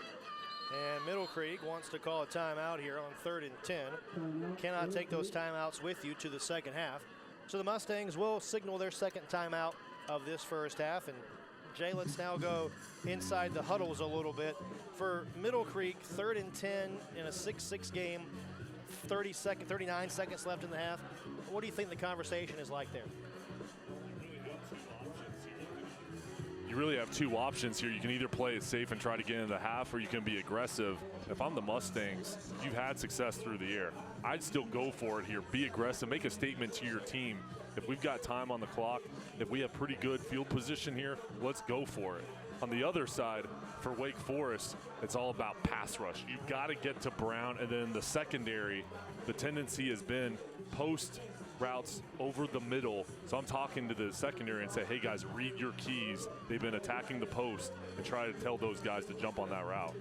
Coach Lucas told us during our conversations this week for Wake Forest that his secondary needs to limit the big plays. He said that every score Richmond County had last week was preventable. 3 long touchdown passes of 60 yards or more. Obviously some big plays for Middle Creek through the passing game so far tonight, but overall, is Coach Lucas happy with the way his defense has limited some of the big plays? Well, I mean, I think coaches always have to find something to improve on. They're never going to say everything's perfect, but I think he has to be pleased with the fact that he's got guys in the area, but there's still been some opportunities the Mustangs have just missed. Brown on 3rd and 10. Looking for Ellis, tipped high in the air and nearly picked off again. Wake Forest is getting there to bat him away, but just can't come up with the interceptions. Well, it's getting dangerous now for the Mustangs because you can see them reading the keys. That was triple coverage, even though that still could have been a possible completion there, enough room to catch that ball. They're playing with fire right now. I think they've got to change up their route combinations and go to the outside a little more. So if that ball's a little bit lower, I mean, that could have been a first down if the ball was too high. Watson bats it away, and now Middle Creek with 38 seconds left going to punt. Holmes will kick it away. It's Haywood who's deep. A rush from Wake Forest, and they nearly got to it. Down at the 38, a 32-yard punt. There was no return, and we'll see how aggressive Wake Forest wants to be with 27 seconds to go in the half. Remember, Jay, Wake Forest does get the ball to start the third quarter. Well, maybe I'm a little bit too aggressive here, but I'm of the thinking, hey, let's go be aggressive. Let's throw a bomb here. Let's try to get some points on the board. You know, it's not like they've got terrible field position. The ball's on 38. If you can complete 2 passes, you're going to give your field goal kicker an opportunity. He's got a strong leg. We've already seen it so far. Wake Forest is comfortable giving him a shot 55 or so yards. We'll see what the Cougars do from their own 38 and a full complement of timeouts. Haywood is in motion. Hillman's going to throw in Haywood's direction. Makes a catch, and then is blistered to the turf. Another great play by Sherrod Ray. And that may signal the end of the first half. They're trying to get a high completion pass right here and hope blocking on the outside would give them room, but no room. A great tackle right there, bringing them down. Cougars going to go quick. One final play. Pressure. Hillman loads up, throwing deep down the field in double coverage, incomplete. He was looking for Jordan Atwater, but the first half comes to a close, and what is a physical brand of football in Apex tonight. Well, this has been a slugfest. Both these teams playing so hard, 2 of the best teams in the air, and you can see why. Very disciplined, a lot of things done well, but here at halftime, the adjustments are going to be key. All right, that's going to take us to the end of the first half. It's a 6-6 game, and make sure you stay tuned next for the Hendrick Chevrolet halftime report. You'll hear from this week's Oxnard Permar student athletes, interviews, and much, much more as Aaron Summers getting set on the sideline for a quick interview as we're going to begin our Hendrick Chevrolet halftime report here in just a moment. Aaron, take it away.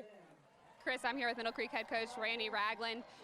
Wake Forest was able to tie things up there in the last few minutes. What changed for you during that stretch?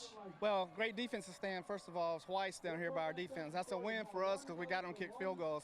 We got to come out second half and match their intensity because, you know, they're 2-time defending state champions. They're going to come out hard here second half. We've got to play great ball against that guy. How are you going to be able to contain them? Playing like we played the first half, you know, match their intensity and keep getting after them. Thank you. Guys. Aaron, thanks.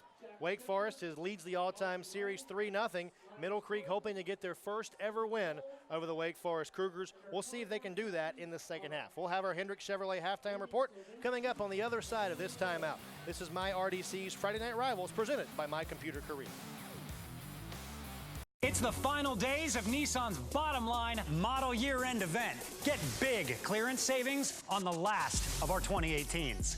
Like Rogue, that can stop and start on its own in heavy traffic. The bottom line, Nissan has received more initial quality awards than any other brand. Get a low $199 per month lease on the 2018 Rogue, or save up to $4,680 on the 2018 Altima. But hurry, the bottom line and our 2018s are almost gone.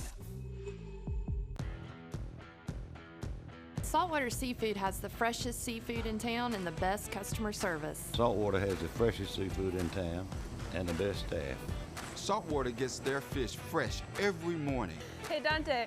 Check out the catch of the day at saltwaterseafoodnc.com and join our mailing list for weekly specials. Our fresh fish come daily from the North Carolina coast, and we're open every day but Monday. I love their fresh fish right here at Saltwater. It's the Labor Day sale at Mattress Firm, and now is a great time to buy. Enjoy huge savings on all of our best-selling brands and get a free adjustable base with your qualifying mattress purchase. Plus, this Saturday, you can get exclusive doorbuster deals until 11 a.m. You can take home a $99 Beautyrest Queen mattress, $5 memory foam pillows, and more. Stop by to see all the amazing deals we have throughout the store before they're gone. But hurry, the Saturday doorbusters are only until 11 a.m. Your budget stretches further at Mattress Firm.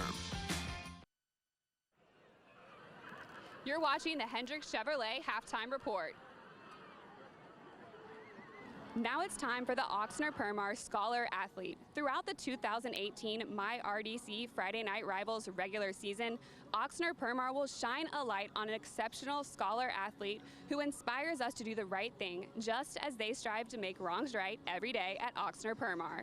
This week's Oxnard-Permar Scholar Athletes are: from Wake Forest High School, Noah Krogh.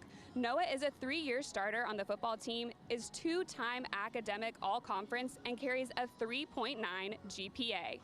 Noah is on the Math Honors Society, provides math tutoring, and volunteers for Habitat for Humanity and the Food Bank of North Carolina. And from Middle Creek High School, Sean Horton. Sean is a 3-year standout on both the varsity football and baseball teams and carries a 3.89 GPA. Sean was diagnosed with lymphoma in 8th grade and began football workouts his freshman year while in remission from cancer. He is a YMCA counselor and a public speaker for the Make-A-Wish Foundation. Sean, Noah, and other nominated All-Stars are also eligible to win a $5,000 scholarship to be presented at the end of the season, courtesy of Oxnard-Permar Law, making wrongs right. I'm joined by Wake Forest High School Athletic Director Mike Joyner. Back-to-back state championships for this football team. How has this program been so successful? I've been here 5 years now, and I've just noticed the dedication and the hard work that the coaches put in with these players all summer. I've said forever, you get 100 kids out of bed to get them to a 6:30 workout consistently for every week of the summer when it's legal, then you're doing something right. And then the work just put in the weight room and the during the school year and the off season. And then I think just Coach Lucas being such an outstanding head coach, and we hardly ever have to hire any assistant coaches. There's been a lot of continuity in our football staff, and that makes a big difference with the kids. They see the same people at school every day. They see the same people at practice every day for 4 years, and it just makes a big difference. I know the Wake Forest fans, they travel very well, a lot of them here tonight. How important is that support from the community? Yeah, I think we've always had a following historically, and just people getting more interested in the program as the school has grown. We're a little over 2,300 students now, and then just being a part of that atmosphere in Trentini Stadium on Friday night. You can go to a lot of different sports venues and that kind of thing, and you can put Trentini on Friday night right up there at the top. So it affects the players, it affects the coaches, and the fans are the biggest part of that. So we always appreciate either being on the road or being at home or being at a college venue in a state championship game. They've been there to support us. Thank you. Thank you. We'll be back with more of the Hendricks Chevrolet Halftime Report after this. Your vehicle search ends here. Hendricks Chevrolet in Cary has North Carolina's largest selection of new Chevys, plus up to $15,000 off MSRP. Find new roads at hendrickschevrolet.com. That's the power of Hendrick. Plastic bottles in North Carolina are creating jobs in our communities. They are separated, sorted, and packaged by your neighbors. Bottles are ground into small pieces called flake by your friends. The flake is clean and melted into pellets, then transformed into socks, your favorite shirt, the carpeting in your car, as well as other bottles. When you recycle plastic bottles here in the Carolinas, you're providing employment for an estimated 3,500 people. When you recycle your plastic bottles, you're making a positive impact on your community. Your bottle means jobs.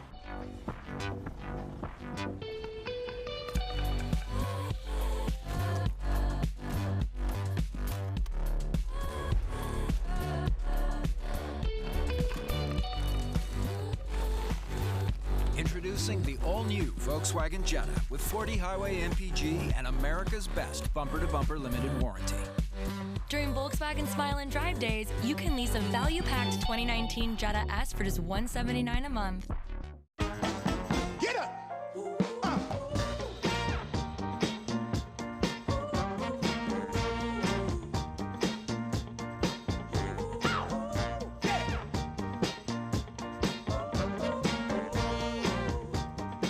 With the name trusted for 80 years, you have the compassion of the cross, the security of the shield, and the plan that's right for you, giving you the freedom to relish right now. Blue Cross and Blue Shield of North Carolina. Live fearless. Your vehicle search ends here. Hendrick Chevrolet in Cary has North Carolina's largest selection of new Chevys, plus up to $15,000 off MSRP. Find new roads at hendrickchevrolet.com. That's the power of Hendrick. Welcome back to Mustang Stadium. You're watching the Hendrick Chevrolet Halftime Report. I'm joined by Middle Creek Principal Wade Martin. The 2018-19 school year has just started. What initiatives is the school working on for this school year? This year, we're continuing to focus on what Kathy Moore, our superintendent, identifies as really aligning with the strategic plan. As a high school, certainly we are focused on that graduation rate and trying to do everything that we can to support our students reaching 95% graduation. As a STEM school, we're really focusing on the 4 C's, the creativity, communication, and it's just really coming alive for our students. At the heart of it, really, it's all about the relationships that our teachers, our school community builds with our students. How enjoyable is it for you to come out here tonight and see a crowd like this? It is so awesome. Well, first of all, thank you for what you guys are doing to promote high school athletics. The Middle Creek High School community has been so supportive of our football program as well as all of our athletic programs. It is awesome that we have had this is the best way to kick off the first week of school. Thank you. You're welcome. We'll be back with more of the Chevrolet Halftime Report after this.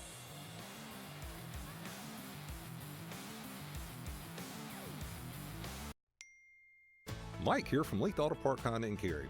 And we've got clearance pricing for a limited time on award-winning models during the Honda Summer Spectacular Sales event. We don't play any games or gimmicks because we don't have to. Our amazing staff and tremendous selection keeps our customers happy, and our Leith Peace of Mind pricing keeps them coming back. Don't forget, you'll also get Auto Park for life. That's oil changes, loaner cars, and more, all at no cost to you. So hurry in to Leith Auto Park Honda in Cary before time runs out. Leith Auto Park Honda. It's easier here. Look at these. They're valuable Rooms to Go coupons you'll find in your newspaper or on your Rooms to Go app. Coupons that you can use Friday through Monday, Labor Day. Coupons that save you big money on great-looking furniture. So find them and bring them along. Save a ton of extra money and finance interest-free until February 2023, with payments starting at $9 a month. So buying is easier than ever. That's Friday through Monday, Labor Day. Shop Rooms to Go, get extra savings with bonus coupons, and great Labor Day savings throughout the store. Having moderate to severe plaque psoriasis is not always easy. It's a long-distance run, and you have the determination to keep going. Humira has a proven track record of being prescribed for over 10 years. It's the #1 prescribed biologic by dermatologists. More than 250,000 patients have chosen Humira to fight their psoriasis, and they're not backing down. For most patients, clearer skin is the proof. Humira can lower your ability to fight infections, including tuberculosis. Serious, sometimes fatal infections and cancers, including lymphoma, have happened, as have blood, liver, and nervous system problems, serious allergic reactions, and new or worsening heart failure. Before treatment, get tested for TB. Tell your doctor if you've been to areas where certain fungal infections are common, and if you've had TB, hepatitis B, are prone to infections, or have flu-like symptoms or sores. Don't start Humira if you have an infection. Join over 250,000 people who have chosen Humira. Ask your dermatologist about Humira and go. You're watching the Hendrick Chevrolet Halftime Report, where the score is Wake Forest 6, Middle Creek 6. Each week during the halftime of our Friday Night Rivals broadcast, my RDC will be showcasing outstanding Thursday Night Lights and Friday Night Rivals game highlights from across the country. Here are some of the great highlights from last week's action.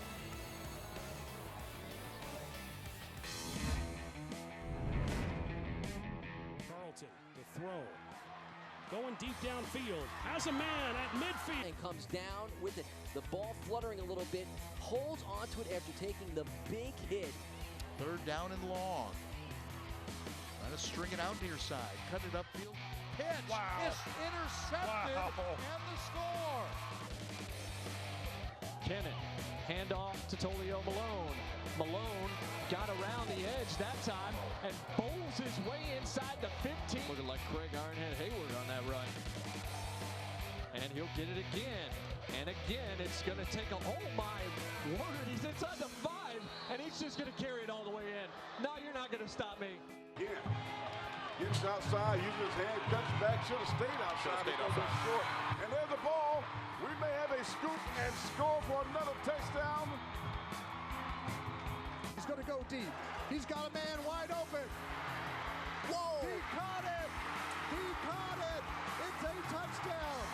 Did he get in the end zone? Look at that 200 catch. He goes up there, cradles it.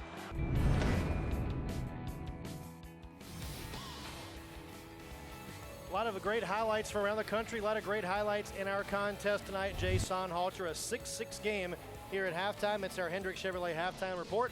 And let's take a look at some of the highlights from this first half, Jay.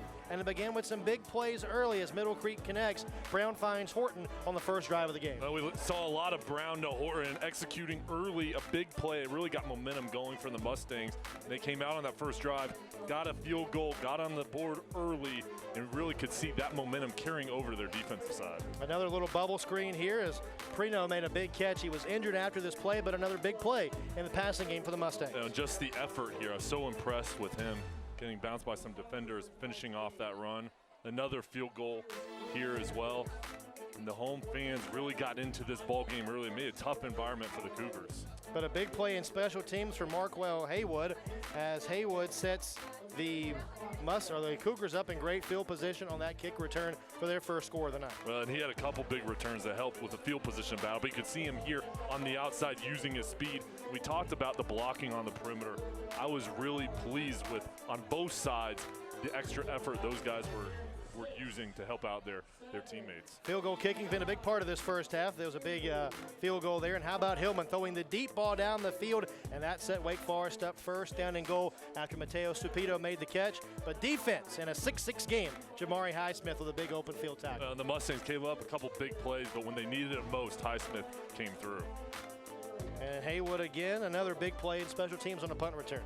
And the Mustangs seem to get a little bit more tired there as the second quarter wore on. But the elusiveness, the different types of backs the Cougars have, they've got power, they've got speed, they've got quickness. And that was the field goal to end the first half in a 6-6 game. Down on the field, Aaron Summers standing by with Reggie Lucas. Coach, what are you going to have to do in the second half in order to continue to press against their defense? We can't give up big plays on defense. On offense, we just got to connect on a couple of passes. We're in the red zone. Walking away with no scores is unacceptable. So we're going to have to do better in the red zone, complete a couple passes, and we'll be okay. Thank you. Okay, you're welcome.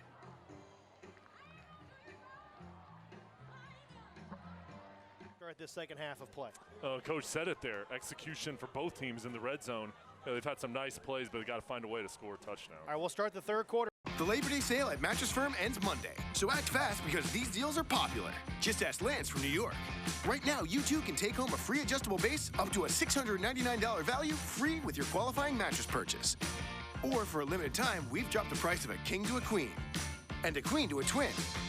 Plus, every bed is on sale with savings of up to $600. Hurry in, the Labor Day sale ends Monday. Your budget stretches further at Mattress Firm. It's the final days of Nissan's Bottom Line Model Year-End event. Get big clearance savings on the last of our 2018s. Like Rogue, that can stop and start on its own in heavy traffic. The bottom line, Nissan has received more initial quality awards than any other brand. Get a low $199 per month lease on the 2018 Rogue, or save up to $4,680 on the 2018 Altima. But hurry, the bottom line and our 2018s are almost gone. Saltwater Seafood has the freshest seafood in town and the best customer service. Saltwater has the freshest seafood in town and the best staff. Saltwater gets their fish fresh every morning. Hey, Dante, Check out the catch of the day at saltwaterseafoodnc.com and join our mailing list for weekly specials. Our fresh fish come daily from the North Carolina coast, and we're open every day but Monday. I love their fresh fish right here at Saltwater. A defensive affair after the first 24 minutes of football in Apex. 6-6 as we start the third quarter of MyRDC's Friday Night Rivals presented by My Computer Career. And what a way to kick off our first ever Friday Night Rivals event in the eastern part of North Carolina. Time now for the Next Care kickoff. When you need urgent care, Next Care strives to ensure you and your family will experience the highest level of care. Wake Forest football as we start the second half. Scooped up and returnable here for Cepito, who will try to get a lane to the outside. Cepito reverses the field position for the Cougars out to the 44. A 25-yard return there on the second half kickoff, Jay. Nice job recognizing the open running lane and following your blocks, and Mustangs getting out of alignment there. You start off this ball game talking about special teams. With the weather condition, hard for these teams to practice with how hot it was this week. When you're in the gym, when you're in close quarters, you can't really practice that area. You can see it kind of flaring up here tonight a little bit.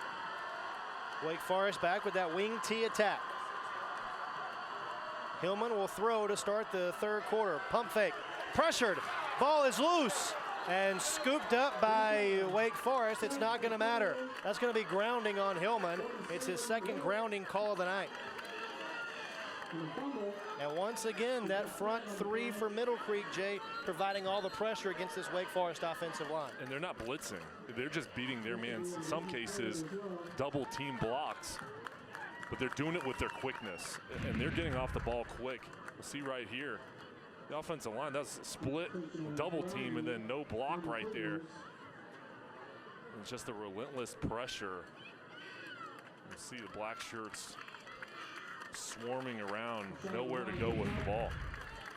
It was Ian Woodard, a senior, who gets in there to make the stop, and then Cash Devon, a bit shaken up, might be a cramp issue as he's being helped to the sideline. But now Wake Forest facing a second down and all the way to Durham County almost for a first down. Well, and we also mentioned success on first downs, Chris. And both these teams aren't necessarily built for second and third situation because they're not deep passing teams. You know, they want to mix in the play action pass. But it's so important, specifically for these defensive lines, to really hold up on first down because we can see what happens when they create pressure. Looks like just a cramp issue there for Devon as he's getting attended to on the sideline. It's officially second down and 22 for Wake Forest. Well, Chris, I'll tell you, the bottom of the screen, one-on-one coverage with Kenyon. They're giving their DBs a lot of faith and confidence, putting them on an island with Kenyon. But instead to the ground where Haywood fights ahead and gets across the 40-yard line. Haywood's doing yeoman's work as one of the running backs tonight. Gains 9 that time. That'll get some of the penalty yardage back, but it's still going to be third down and long for an offense that doesn't like to throw the football. Yeah, right now, the misdirection right there on the veer, creating a little bit of problems on that play. And a couple missed tackles as well. The Mustang defenders were in position, just not able to bring him down. Wake Forest shuffling personnel as Jordan Atwater enters the action. He'll be the wide receiver at the very top of your screen as the Cougars go trips for the first time tonight. Hillman looking that way. Deep pass across the field is complete as it's brought in by Haywood, and he'll have a first down for Wake Forest. Just a beautiful route combination right there, and Haywood with the deep out, the post through the middle, the streak on the outside, and Haywood coming up with that pass. And Hillman, plenty of time to throw the ball. Good job recognizing the coverage and throwing it to the open man. 16-yard pass completion, good enough for a Blue Cross Blue Shield first down. Be bold, be confident, live fearless, North Carolina. And I'll tell you what, it's tough to overcome those penalties, especially on first down. They did a nice job in those last two plays. Misdirection, Wake Forest back to the ground, and Rogers gets slammed down after a minimal gain. The 1-yard pickup and an official timeout for an injured Mustang. Looks like it's Devon who was injured, came back into the game, and now is injured again. And we're going to take a timeout as Cash Devon injured. They'll attend to him, and we'll have more of this third quarter action and a 6-6 affair. This is MyRDC's Friday Night Rivals, presented by My Computer Career.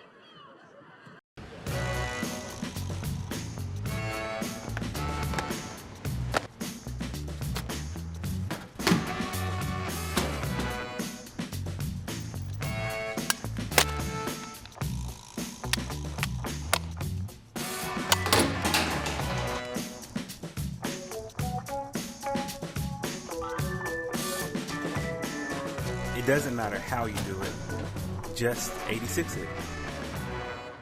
It's the final days of Nissan's Bottom Line Model Year-End event. Get big clearance savings on the last of our 2018s. Like Rogue, that can stop and start on its own in heavy traffic. The bottom line, Nissan has received more initial quality awards than any other brand.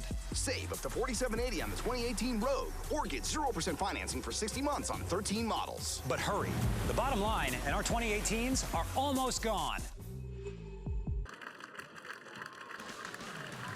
Friday Night Rivals on MyRDC, presented by My Computer Career with Jason Halter, Aaron Summers, Chris Edwards back with you from Middle Creek High School in a 6-6 game. Cash Devon is being helped off the field with another apparent cramp there, Jay. And your thoughts on what we've seen so far? Maybe if you want to comment on the cramp issues a little bit too on a muggy night here. I'll tell you what, if you've had a cramp, you know how painful it is. And I don't handle them very well. I kind of roll around. Need water, need someone to stress me out. So hopefully Cash can get back in this ball game. But it's so prevalent in hot weather conditions because it exerts so much energy out of you, and it's tough to play through the pain. Hillman downfield, intercepted! Middle Creek with the first turnover of the night. Sherrod Ray picks it off for the Mustangs.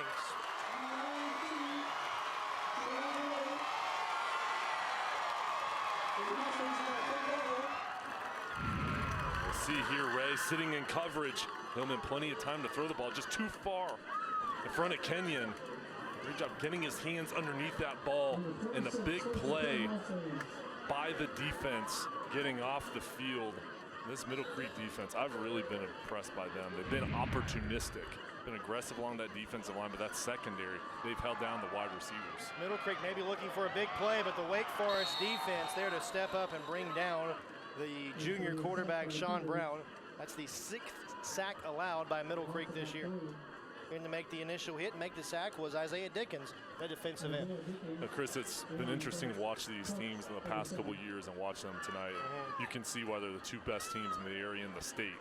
Very well coached, disciplined teams, strong along the offense and defensive line, talented playmakers on the outside, and they've got quarterbacks that have strong arms. They're gaining experience, but both these teams are going to have long playoff runs. Bubble screen, it's Ellis who gets out to the 30-yard line. Third down and long. Going back to your point a moment ago, Jay, we talked about this being the 4th all-time meeting. Last year's game was a 56-16 Wake Forest win, but that was kind of the misnomer in this series. They've all been tied affairs. You think back to the last game they played here in 2016 in the 4AA regional final where Wake Forest won in overtime on a play at the goal line. Yeah, and boy, they've had some battles. Yeah. So much respect between both these teams, and they're accustomed to playing each other in November and December. So here it's been fun to watch the early season battle. 3rd and 6, Horton over the middle makes the grab, but he'll be close to the marker, going to depend on the spot. Check that it was not Horton who made this catch. It's another Mustang in there to make the catch. It was Horton. Now check that, 18, Schmidt, Adam Schmidt with his first catch of the night. A tough catch, big conversion. Here now in the second half, some of the confidence starting to come back to the Mustangs. Another first down for Middle Creek. That's another Blue Cross Blue Shield first down. Be bold, be confident, live fearless, North Carolina. Clock rolling here, nearing the midway point of this third quarter in a 6-6 contest. Brown sending a man in motion. Robinson with his first carry of the third quarter, and he is stonewalled for no gain.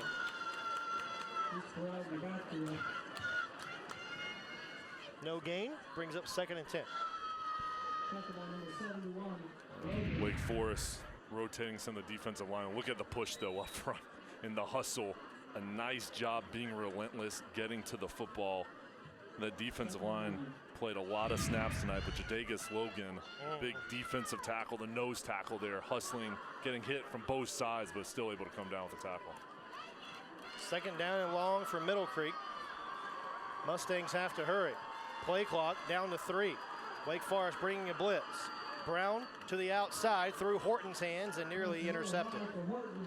Good coverage that time for Wake Forest and Khalil Watson. Pass was intended for Adam Schmidt again, and it'll bring up another third down for Middle Creek.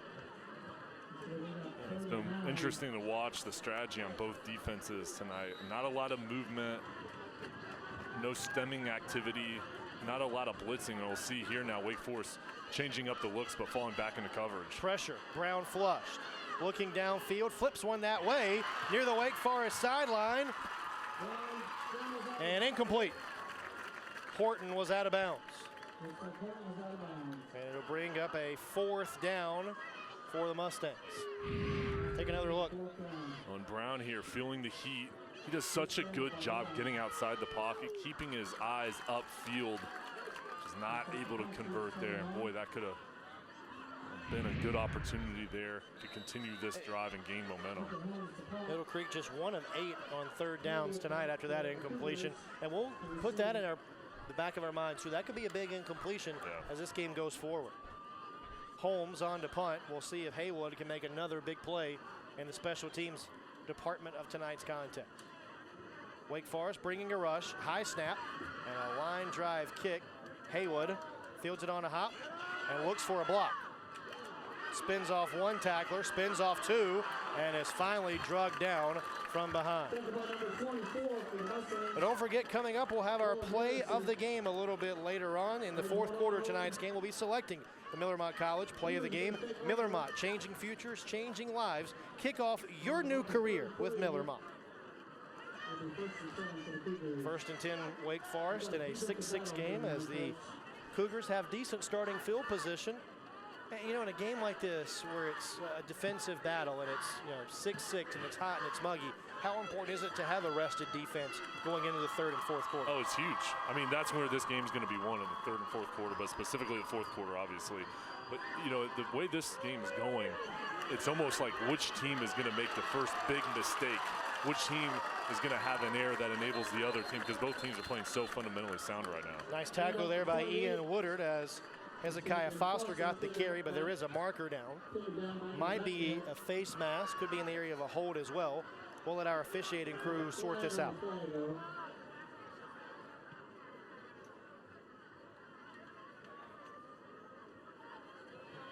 Again, been a fairly clean game between these two clubs tonight. Not a ton of penalties. Very well played. You can see our officials have been working hard out there tonight.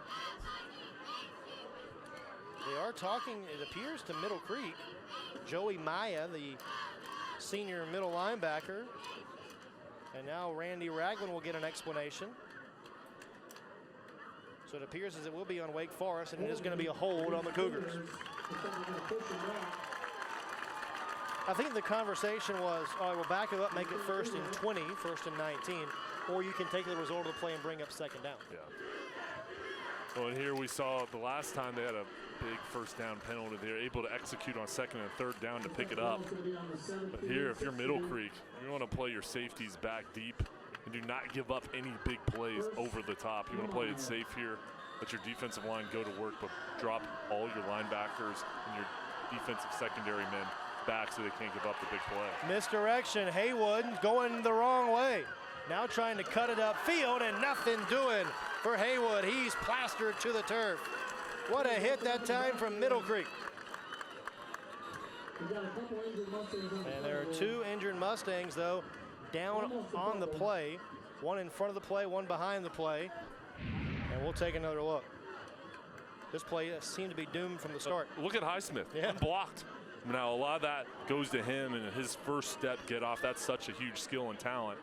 But then look at the rest of the defenders, again, running to the football and being very physical. Looks like one cramp there for one of the Middle Creek defenders. Might be cramping in both legs. And now Coach Lucas will go over and scold his offensive line a little bit there, Jay. Yeah, you know, sometimes as a coach, you got to pick your spot, when to kind of get after your team and when to be patient with them. And you know, here's this game continues on. You've got to challenge your team, especially as we inch closer towards the fourth quarter, and the offensive line there, not a lot of blocking going on up front. Nashawn Biggs was one of the injured Mustangs. There's another injured Mustang that is still being attended to now. Biggs talking with his defensive coordinator and the defensive staff. Kendall Ray on the left-hand part of your screen. Coach Ray with the red hat on has been the defensive coordinator here. He's been at Middle Creek for 17 years, and a guy that has built defense after defense that's contended very well every year. There's time out on the field here at Middle Creek High School. We'll take it to back with more of My RDC's Friday Night Rivals, presented by My Computer Career after this timeout. It's the Labor Day sale at Mattress Firm, and now is a great time to buy. Enjoy huge savings on all of our best-selling brands and get a free adjustable base with your qualifying mattress purchase. Plus, this Saturday, you can get exclusive doorbuster deals until 11 a.m. You can take home a $99 Beautyrest Queen mattress, $5 memory foam pillows, and more. Stop by to see all the amazing deals we have throughout the store before they're gone. But hurry, the Saturday doorbusters are only until 11 a.m. Your budget stretches further at Mattress Firm. Mike here from Leith Auto Park Honda in Cary. And we've got clearance pricing for a limited time on award-winning models during the Honda Summer Spectacular Sales event. We don't play any games or gimmicks because we don't have to. Our amazing staff and tremendous selection keeps our customers happy, and our Leith Peace of Mind pricing keeps them coming back. Don't forget, you'll also get Auto Park for life. That's oil changes, loaner cars, and more, all at no cost to you. So hurry in to Leith Auto Park Honda in Cary before time runs out. Leith Auto Park Honda. It's easier here.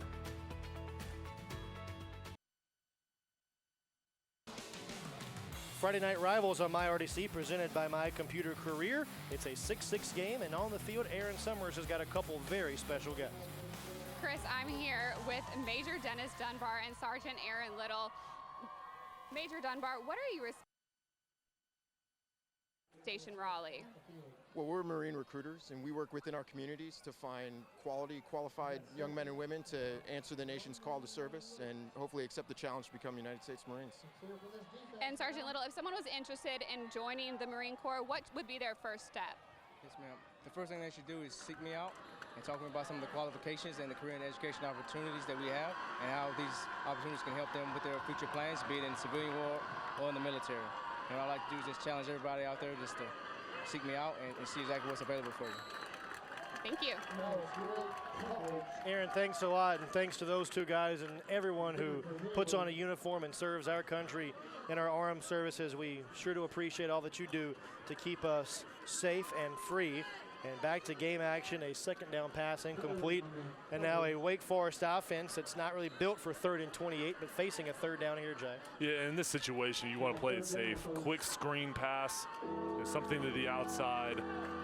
But you've got to be careful, especially with the way Highsmith has gotten off the ball, creating havoc in the backfield. You do not want to let him get back there, create a turnover opportunity. Wake Forest just 1 of 6 on 3rd downs tonight.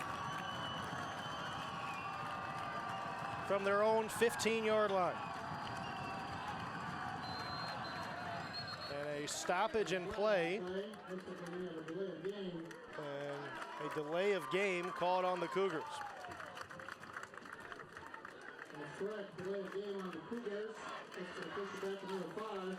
So now 3rd and 28 gets a little bit longer. Well, it's still a 3rd and a mile. That's true. A couple more yards. So the game plan here, still play it safe. Wake Forest is going to have to go to Fuquay to get a first down here. Hillman pump fakes. Now going to throw it as far as he can. Seam route underthrown and incomplete. And a flag. Cepito draws the flag in double coverage, but it will not be a first down because in high school it's a 15-yard penalty. But if the gain is not sufficient for a first down, it's still not going to be a first down. Well, and even though, I was talking about playing it safe there, I like the play call, being aggressive there, giving your team an opportunity. And on that play, even if you throw an interception, it's almost like a punt. But Hillman, time to throw the ball. Nice job by the O-line. The pocket. And then we'll see here the contact with the left arm. Easy call for the referee. They're going to get McCree for the infraction there. The defensive back. Still going to be 3rd down for Wake Forest. Not an automatic first down in high school. It was 3rd and 33, so it's still going to be 3rd down and very long for the Cougars. So just run that play again, you'll be a little bit closer. It's 3rd and 18.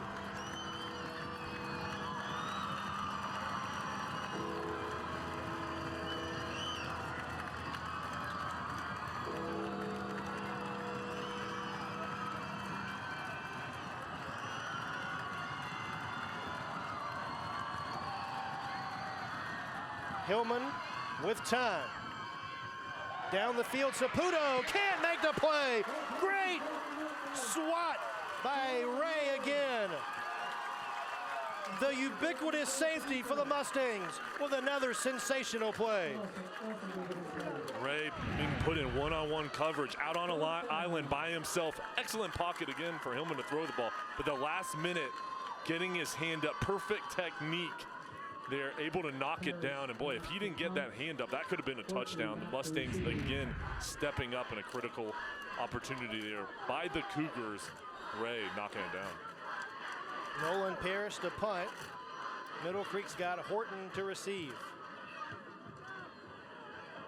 Horton calls for the fair catch, and the Mustangs will start from the 36. 38-yard punt, no return. And we'll see this Middle Creek offense back on the field, Jay, trying to break this 6-6 stalemate. Both these teams have kind of not gotten momentum here in the second half. I talked a little bit earlier about which team's going to make the mistake, which team's going to make the big play. It's so hard to drive down the field, kind of dink and dunk the ball. You got to create some big play opportunities. And here, Brown, I've been impressed by his ability to read the defense tonight. Again, facing pressure by this defensive line, he stood in there tough. We'll see what the Mustangs do here on this offensive drive. Decent field position to start. Griff Barlow, the center, gets it to Brown. Little dump pass for Ellis, who couldn't make the play. I think it was tipped at the line of scrimmage that time. And we've seen Wake Forest get their hands up a couple times. That time it was Jadakius Logan who got his big paw on it. As a defensive lineman, when you're rushing, if you can't get to the quarterback, you want to knock the ball down or at least make the quarterback try to change his passing to get the ball through. And a good job there on a quick passing play. The D-line couldn't get through, but they were able to knock it down. Man in motion for the Mustangs. That's Schmidt. Brown checks with his teammates. Hands it away to Robinson. Avoids one tackler and gets a couple yards before he is flung down by Nate Qualls, the outside linebacker, his 4th stop of the year. And another 3rd down for the Mustangs. Well, we've seen Brown go to Horton so many times in this ball game. On 3rd down, look for the Mustangs to go their most dependable wide receiver. Middle Creek going trips to the bottom of the screen. Brown's looking that way. Now over the middle for Ellis, who cannot haul it in double coverage. Might have heard footsteps. Mills and Watson were both in the area. And it's a 3 and out for the Mustangs. Another opportunity here where they weren't able to convert. It's a tough play there, especially when you got defenders around you. Know you're going to get hit. But still, Mustangs still looking for that big play. Haywood back deep to receive this punt of Holmes. Wake Forest has turned the game around a couple different times in the punt return aspect of things. We'll see if they can do it here. Good snap and a good kick. No chance for Haywood, who will let this one go. And deep starting field position for Wake Forest after a 35-yard punt. Jay, right now this is a game that's being played really between the 20s and 30s. Yeah. Not a whole lot of action in the other team side of the field. And these defenses are bending but not breaking. And that's a testament to them. But Coach said at halftime, red zone execution. And that goes for both teams. I mean, if you want to win this ball game, or if you want to at least put the pressure on the other team, go down and score a touchdown. the success these defenses have had, that's going to put the opposing team in a tough spot. Rogers strung out, got a nice block, but now under siege and brought down. Not much doing there for Rogers, and a Mustang shaken up, but a nice open field tackle that time by Briggs, one of the safeties in to make the stop. Loss of about 4 that time. But you know, another time, another play where the Mustangs are getting in the backfield. The offensive line not holding up for the Cougars. You know, we hear it so much for an offense like Wake Forest that is so focused on running the football. How important is it, and Middle Creek's doing a nice job of this, to get Wake Forest behind the chains on their opening possession, or opening play from scrimmage? Well, it's huge. And another sack. Ball is out. And Wake Forest recovers. Saving the day for the moment for Wake Forest was Jones. Almost the second turnover of the night for the Cougars. We think big plays always come on offense, but here the defense coming on just a 4-man. Highsmith again. Down there, and Highsmith finding his way into the backfield and then hustling for the football. But Highsmith's been a terror. Now, if you're Wake Forest, at some point you've got to double team him. You got to double team him, put another guy over there, bring the tight end over to help out, because he's been a terror so far in this ballgame. So now Wake Forest going the wrong way again. It's 3rd and 23. They're in another 3rd down and very long. Play clock inside of 5 seconds for the Cougars. Middle Creek bringing a blitz. They can't get there as a little delay goes to Jones, who's been quieted here in the second half. Not a whole lot of opportunities for Jones, and the Cougars forced to punt again. Yeah, and that was dangerous there for the Mustangs. They brought the blitz, and if you don't stay in your gap, you could get gashed there, but luckily teammates flowed over for the tackle. And now Wake Forest forced to punt once again. The punters have been the star of the second half, Jay. They've been busy. Yeah. I mean, they've been doing a good job, and good job flipping the field position.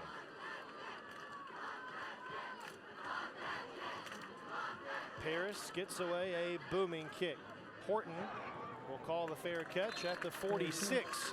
And Middle Creek will have good starting field position after a 34-yard punt. For Middle Creek here, great field position. You know, for them, this is their opportunity. You just kind of feel like this is the time in the ball game where if they want to make a move, they need to do it here on this drive. As we told you in the first half, Wake Forest has won 33 consecutive games. It's the longest active winning streak in North Carolina. Cougars are putting that on the line tonight in a 6-6 game, and we have an official timeout, I think, for a water break here. On a muggy night, we're going to take an official timeout, Jay. And I'll tell you what, it's hot out there, but these teams playing very hard, fighting through the pain. I know how hard it is when you're out there and you're playing as hard as you can, shortness of breath, but both these teams playing physical but running to the whistle. And I think these coaching staffs have to be proud of the effort they played with tonight. This is almost like a free timeout for both teams, and you're seeing a couple different strategies here. For Wake Forest, Reggie Lucas just going to huddle his defensive unit around him.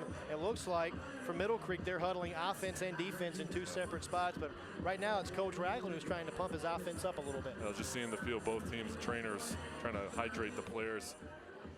But yeah, this is important to make adjustments. Whenever you have an opportunity at halftime during timeouts, which team can make the best adjustments, which teams can change up the game plan or provide a wrinkle to give a boost to their team. We were talking about Wake Forest in that long winning streak. Of course, they've won back-to-back state championships at the 4AA level. Wake Forest has represented the East 5 times out of the last 8 years in that state championship game. For Coach Lucas, we were talking to him this week. He's a guy that went to Wake Forest High School, played for Earl Smith, the legendary head coach, played quarterback for Wake Forest. And I said, Coach, what does that mean to you to be able to have the state's longest winning streak and bring this kind of notoriety to your alma mater? And Coach kind of got a little emotional, said, you know, the kids have elevated to a program to heights that he's never seen before. Yeah, well, and it's special when you go back to your school because it means something more to him or somebody that's from Wake Forest to be able to coach there. And he's done such a great job, and they've had so much talent. But the thing is, they're always disciplined, well coached, and he gets the most out of them. And some of those state championship runs, they weren't the team favorite. And they did it because of his coaching, the program he's built, their principles, but also they've had some talented players come through the program. Robinson evades a couple tackles, lost the football, loose in the backfield. And the Mustangs fall on it. It was Horton who dives on the football, and he might need a blow. Tapping his helmet, Horton might be a little winded after diving on that loose ball, and now the Mustangs calling for the trainers immediately. You can see Junior Barrera waving over for the athletic trainer almost immediately, and Lexi Smith will head over and check on the Middle Creek wide receiver. So Horton is down and is cramping. Another look. We'll see just up front. A couple missed tackles, but then loose with the ball. A nice strip, and then it's just the melee there. And, you know, Horton kind of got fallen on there. And again, this cramping situation, we've seen multiple Mustangs come over to the sideline, get stretched out. But with Horton, you know, going through the cramp, that's not the worst thing that he has endured. Horton actually overcame leukemia when he was in the 8th grade. Now it's in remission. He's fought his way back, was cleared to play late last year. Coach Ragland said, we didn't want to play him, didn't think he was, wanted to make sure he was strong enough and ready to go. Coach Ragland said Horton is the strongest he has seen him ever.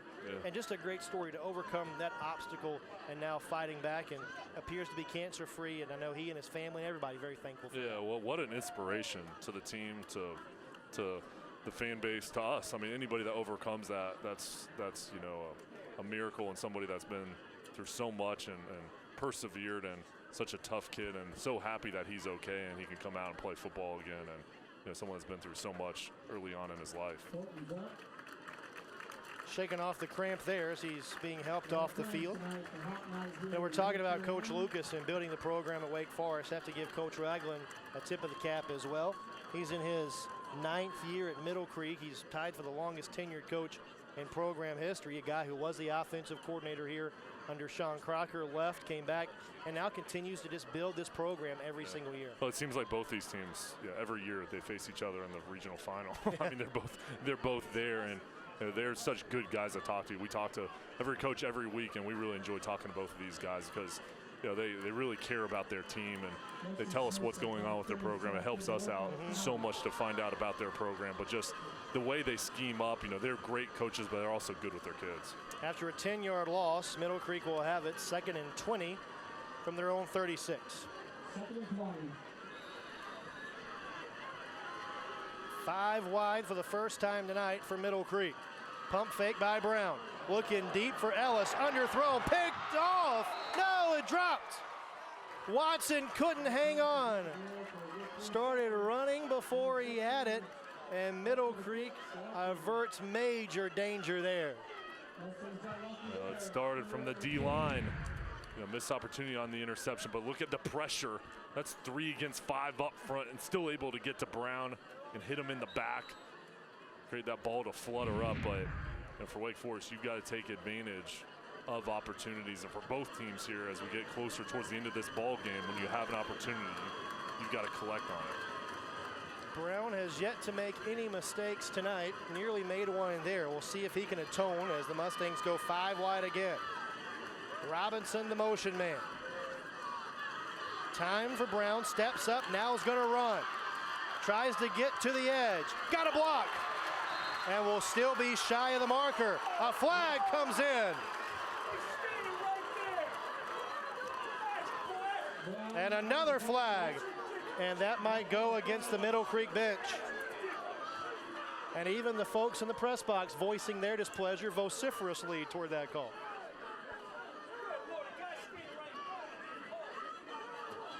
Coach Ragland looking on.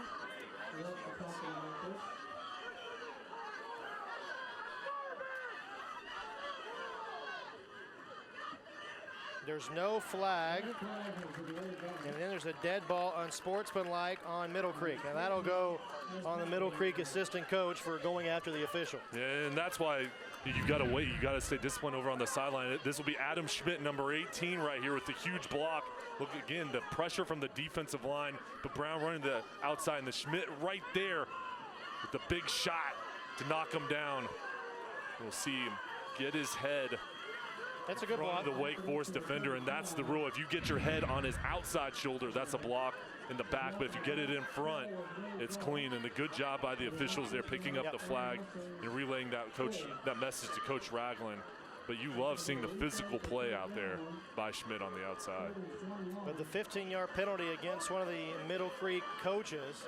And now Coach Ragland going to go over and have a word as the officials will sort out the penalty.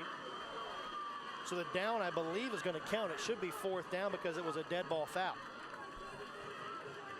And as we know, Jay, one of the big initiatives with the North Carolina High School Athletic Association is sportsmanship and making sure that you're on top of things and being courteous to everyone and trying to teach these lifelong values. And I think the right call by the officiating crew there. And really no place for that in the high school game. And Middle Creek will be forced to punt after the down counts. It'll be 4th and forever for the Mustangs.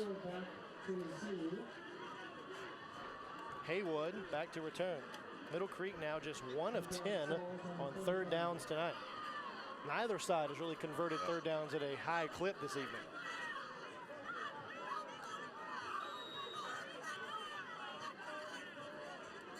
Holmes will try and reverse the field position for the Mustangs.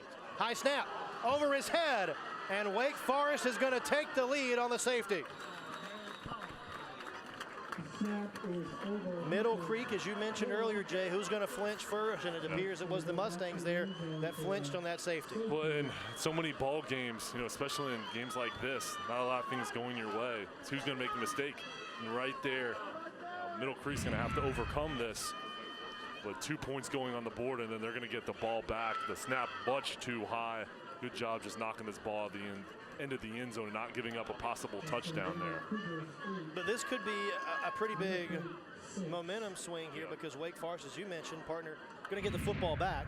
And if Wake Forest can drive and down and put some points on the board here, perhaps a touchdown could start to put some of that separation between themselves and the Mustangs. Well, it's amazing what momentum does for you. Somehow you get faster, you play better, you get stronger. When you feel the momentum, you get in the rhythm of the ball game and you're feeling good out there. And that's prevalent in high school, college, and pros. And momentum shifts happen all the time at Wake Forest. Kind of coming up with one there wasn't really anything they necessarily did, but Middle Creek just not able to execute. It's going to be a free kick here for Middle Creek. But it's going to be great field position for Wake Forest. I believe Middle Creek is pushed back a little bit further on this free kick. Do you think that's the message for Coach Lucas? Hey, we've got the lead, we've got some momentum now, let's capitalize and take advantage. Strike while the iron's hot. I mean, you've got to recognize that if you're a player, if you're a coach over there, the other team just made an error. Let's continue to put the pressure on them, and let's make them, overcome that error. But for them, when they get this ball back, I would take a shot down the field immediately. We saw them do that there in the first half on a big passing completion. I go ahead and go for it all there, the big passing play. You've got tall wide receivers on the outside. Kenyon, who's been pretty quiet tonight, but he's got the size advantage and great speed. I'd go ahead and take a shot. So the free kick coming here for Holmes. And again, this is another kickoff powered by Next Care. When you need urgent care, Next Care strives to ensure you and your family will experience the highest level of care. So they will be kicking off from the 20. It's a free kick. You're allowed to kick it off the tee. You can drop kick it. You can do any number of things. Most of the time in high school, you'll see these guys kicking off a tee. And should be good field position for Haywood and the Cougars if he can get a return. I've seen Haywood be very dangerous. Very dangerous. Maybe like a new Bryce Love or Devon Lawrence back there, the next iteration of the great Wake Forest running backs. Toe meets leather once again. Onside squib kick. It's loose and the Cougars pick it up. A gutsy call there from Middle Creek. It looks like there may be some miscommunication on there. I'm not sure exactly if that was a planned call, but regardless, great field position for the Cougars coming up here. Coach Ragland stalking the sideline. And now he's going to rely on his defense once again to come up with another big stop. Wake Forest has it on the plus side of the 50 at the Middle Creek 34. All right, Chris, one-on-one coverage up at the top of the screen. If Wake Forest wants to put pressure. Good matchup, Ray against Kenyon, and Ray makes the pick. Ray looking for a seam. Mustangs have changed the momentum as Ray, another huge play for the Mustangs.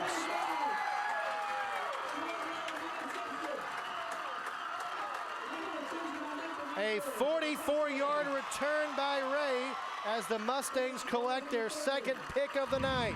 Ray's been huge tonight.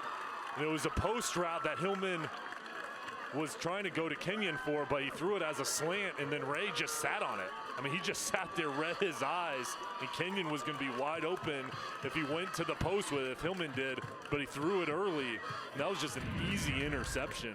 And boy, things are looking bleak for the Mustangs, and now they're kind of in the driver's seat here as far as the momentum goes, with an opportunity to strike quick here with great field position.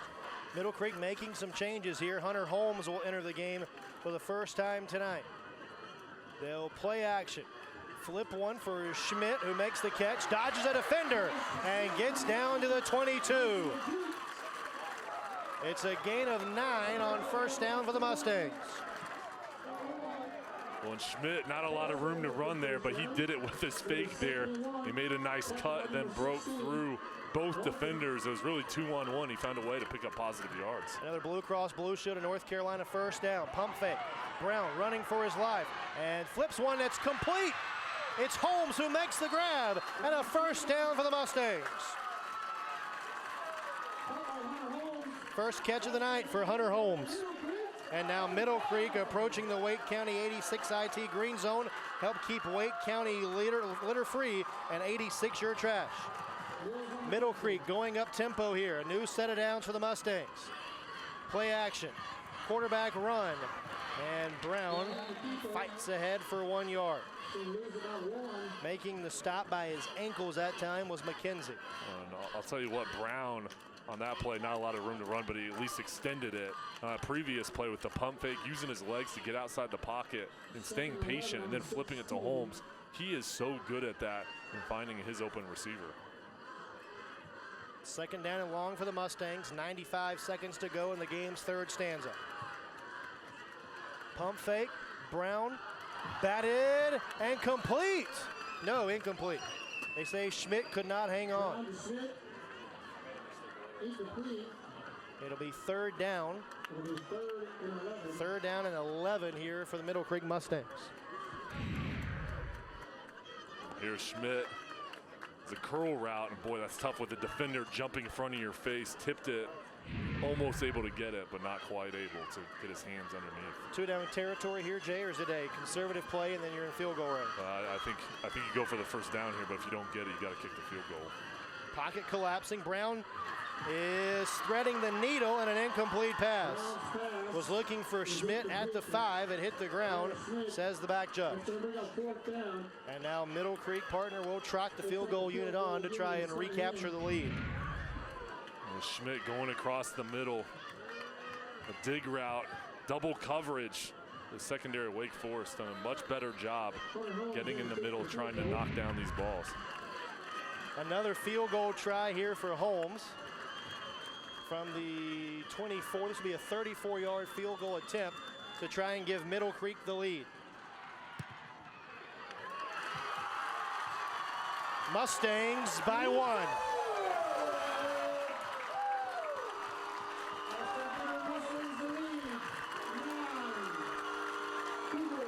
Three field goals for Middle Creek.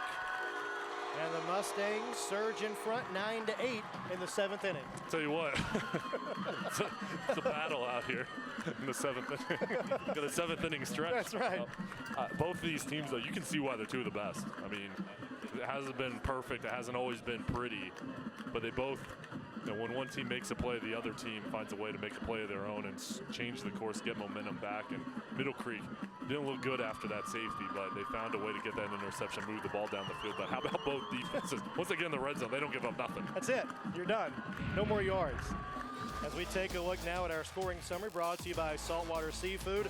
It began with that big interception for Middle Creek, the 44-yard return by Ray, and then a 14-yard drive, and just took 56 seconds and culminated with a third field goal of the night for Hunter Holmes to put the Mustangs in front by 1.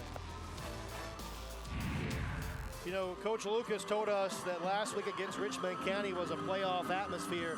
I would venture to say tonight's a regional final atmosphere as we get ready for another Next Care kickoff.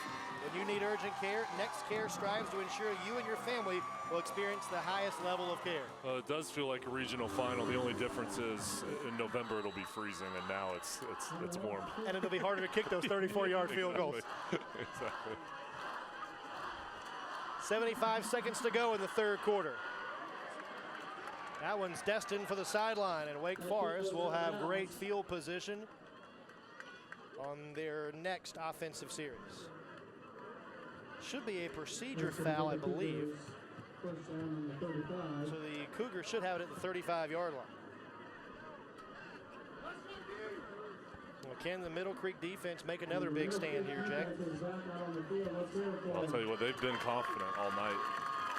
And they've done a good job getting pressure, playing as a whole unit, strength at each level of the defense, defensive line, linebackers, and the secondary. You know, after really getting gashed in week 1 of the season in terms of giving up a lot of yards on the ground, and by the way, they're going to re-kick this kickoff. The Middle Creek defense last week gave up just 9 rushing yards to Heritage. So it's a Middle Creek defense that's gotten better and better each week, and now the Cougars are going to take the 5-yard penalty and force Middle Creek to kick it away once again. So we'll have another Next Care kickoff. When you need urgent care, Next Care strives to ensure that you and your family will experience the highest level of care. Like the move by Coach Lucas to play that field position game? I do. I mean, it's Coach Lucas knows his team very well. He's got confidence in his team and wants to give them another opportunity.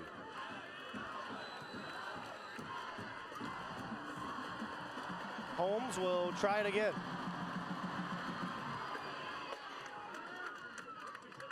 Bobbled by Sapito. They'll pick it up at the 10. Has the seam. Special teams again for the Cougars. Saputo into the open field. And a response from Wake Forest. Touchdown Cougars. 90 yards.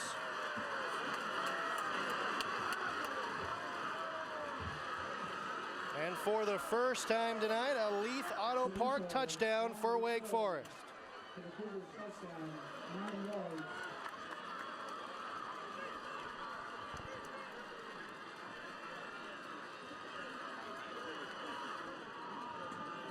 That look says it all. Yeah, Middle Creek, they saw the ball get bobbled here. They thought, oh, we're going to go down and get it, and then watch Depot really just find the open area. The Mustangs got out of their lane assignment, and then a couple missed tackles. I mean, they still got to him, but they missed tackles. He reversed course on the field. Talked about special teams being a huge factor, and there it is, rearing itself up. And many times you'll see that when the returner bobbles the ball, everybody gets out of alignment. You have to stay in your lane. You cannot flee to the other side of the field or try to run after the ball. You have to stay in your lane assignment and keep contained. Saltwater Seafood scoring summary, pretty simple. This 90-yard touchdown run from the sensational player for the Cougars, the 6'1" junior, Mateo Supito. Yeah, there's a couple missed tackles, and even though he got into the end zone here, if you can make a tackle and force him, not to score, you have to have confidence if you're a defense, because you've been holding each opposing team once you get in the red zone out of the end zone. So the effort there, once he broke through, just a couple missed tackles, and then there wasn't really the hustle to bring him down. Still just a 6-point game, though, so if you're Middle Creek, you're not out of it by any stretch of the imagination. We'll see if the Mustangs can make a play in special teams. It seems like tonight, Jay, every time Wake Forest has some momentum or captures a little bit of breathing room, Middle Creek has the answer, whether it's an interception or whether it's a big return. The Mustangs have always had an answer, and maybe that's a sign of maturation for Coach Ragland's squad here in week 3. Well, they're resilient, and they're playing at home, and definitely helps when you've got a home field advantage. But when your back's against the wall, you learn a lot about your team, and when you're feeling the pressure, that's where you really have to fight even harder. It's tough when you're feeling the other team getting excited. They make a big play, but you got to find a way to create one for yourself. Time for another Next Care kickoff. When you need urgent care, Next Care strives to ensure you and your family will experience the highest level of care. Paris to boot it away. Middle Creek will start from the 20. 56.9 to go in what's been a action-packed third quarter. Back and forth. Yeah. I mean, back and It's everything we wanted. Both teams made mistakes, but they've also made big plays, and you can see the intensity down on the sideline. How much this matters to the coaches, the players. Last time Wake Forest lost a game, second round of the playoffs in 2015 at home to Greensboro Page, leading by 6 here in the waning moments of the third quarter. Bubble screen to Ellis goes through his hands. And Ellis really fired up. Looks like he's cramping. Yeah, he's going to try and get to the sideline here, but will require some attention once he gets there. Coach Ragland applauding his effort. Schmidt will check in for Ellis as Middle Creek goes trips to the top of your screen. Over the middle, Schmidt makes the grab. Into the open field. First down and more, it's Horton. It's Horton who makes the grab and has it first and goal for the Mustangs.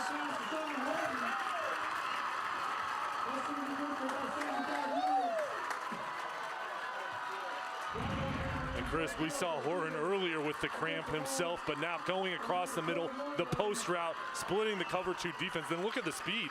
I mean, he broke away. Now, nice pursuit by Wake Forest getting back there to slow him down, but the blocking downfield by the Mustangs helping out Horton. But what a big play, especially coming off his cramp as well, stepping up. The wide receiver doing a good job. Another first down for Middle Creek, brought to you by Blue Cross Blue Shield of North Carolina. Be bold, be confident, live fearless, North Carolina. Mustangs have also entered the green zone as well, which is brought to you all season long by Wake County. The Wake County 86 IT Green Zone help keep Wake County litter free, and 86 your trash. Cougar is down and shaken up. Appears to be a cramp as Horton delivers again for Middle Creek. And once again, partner the Mustangs knocking on the door of a response. You said it a couple minutes ago. Both teams finding a way to punch back, and Middle Creek, just when you think things aren't going their way, all of a sudden you see the student section bouncing up and down again, which means their team had a big play. Horton stepping up. I've really been impressed with him. Not only his resiliency, his speed, but just his hands. I mean, if the ball's near him, he's going to catch it. And it's tough when you're a wide receiver running across the middle. You can't see what's going on, but you know guys are gunning for you right in the teeth of that defense and able to catch that ball and then turn upfield and get yards after the catch. That's impressive. Still an injured player, so we'll have the injury timeout here with 37.9 seconds to go in the third quarter and a 6-point lead for Wake Forest. We're talking about Horton. He does a little bit of everything for Middle Creek as the injured Cougar is up. Appears to be Nate Qualls, the linebacker, making big catches. He also blocked Drake Thomas, the outstanding defensive end from Heritage, who's getting numerous scholarship offers at the Division I level last week. That was a big win for Middle Creek. Heritage, they've had so much success here in the past couple of years, team-wise, but also player-wise. So many recruits on those teams in the past. Middle Creek to go ahead and win that game early in the season, and that boosts their confidence. 1-1 on the season so far, but this team, so talented, well coached, you're going to have a great year. Middle Creek from the 14, down by 6. Ray's in motion, gets it on the sweep. Needs a block, gets to the edge. Stretching inside the 5. There's a flag behind the play.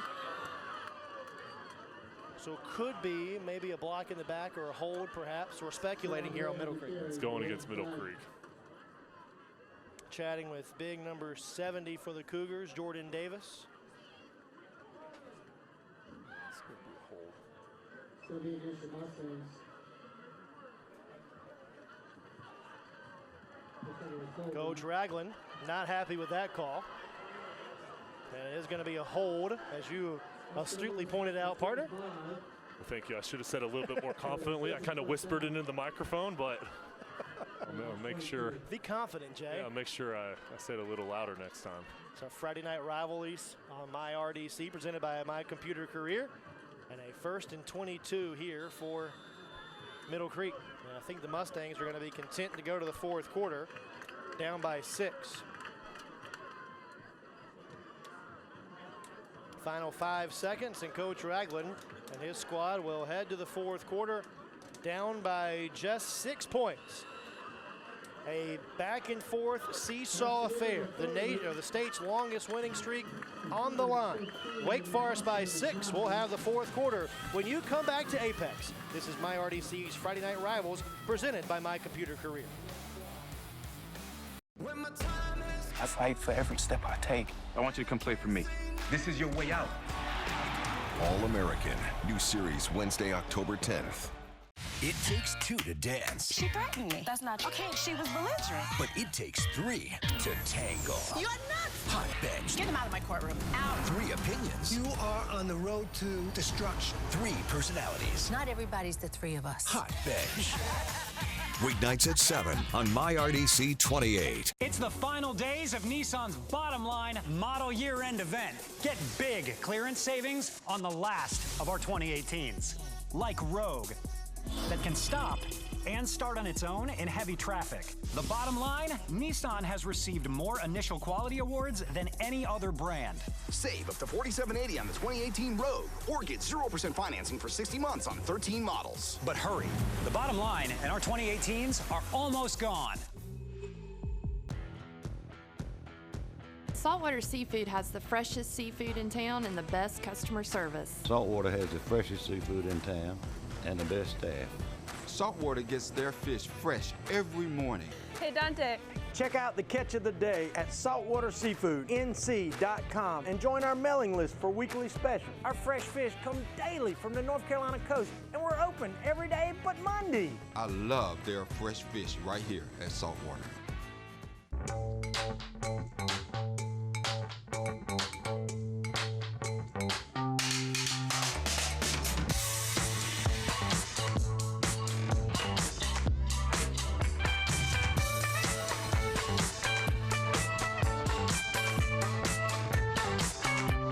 A lot of Volkswagen in every Volkswagen.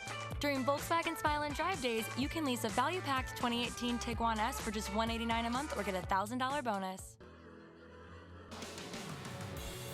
The final stanza of tonight's contest about to commence from Apex, North Carolina. This is Friday Night Rivals on MyRDC, presented by My Computer Career. And it's a 6-point lead for the reigning state champs at the 4AA level. But Middle Creek driving, facing a first down and 22 from the Wake Forest 25-yard line. Jason Alter. Yeah, and Chris, both teams, as they went to the sideline for that quarter, holding up their hands for fourth quarter.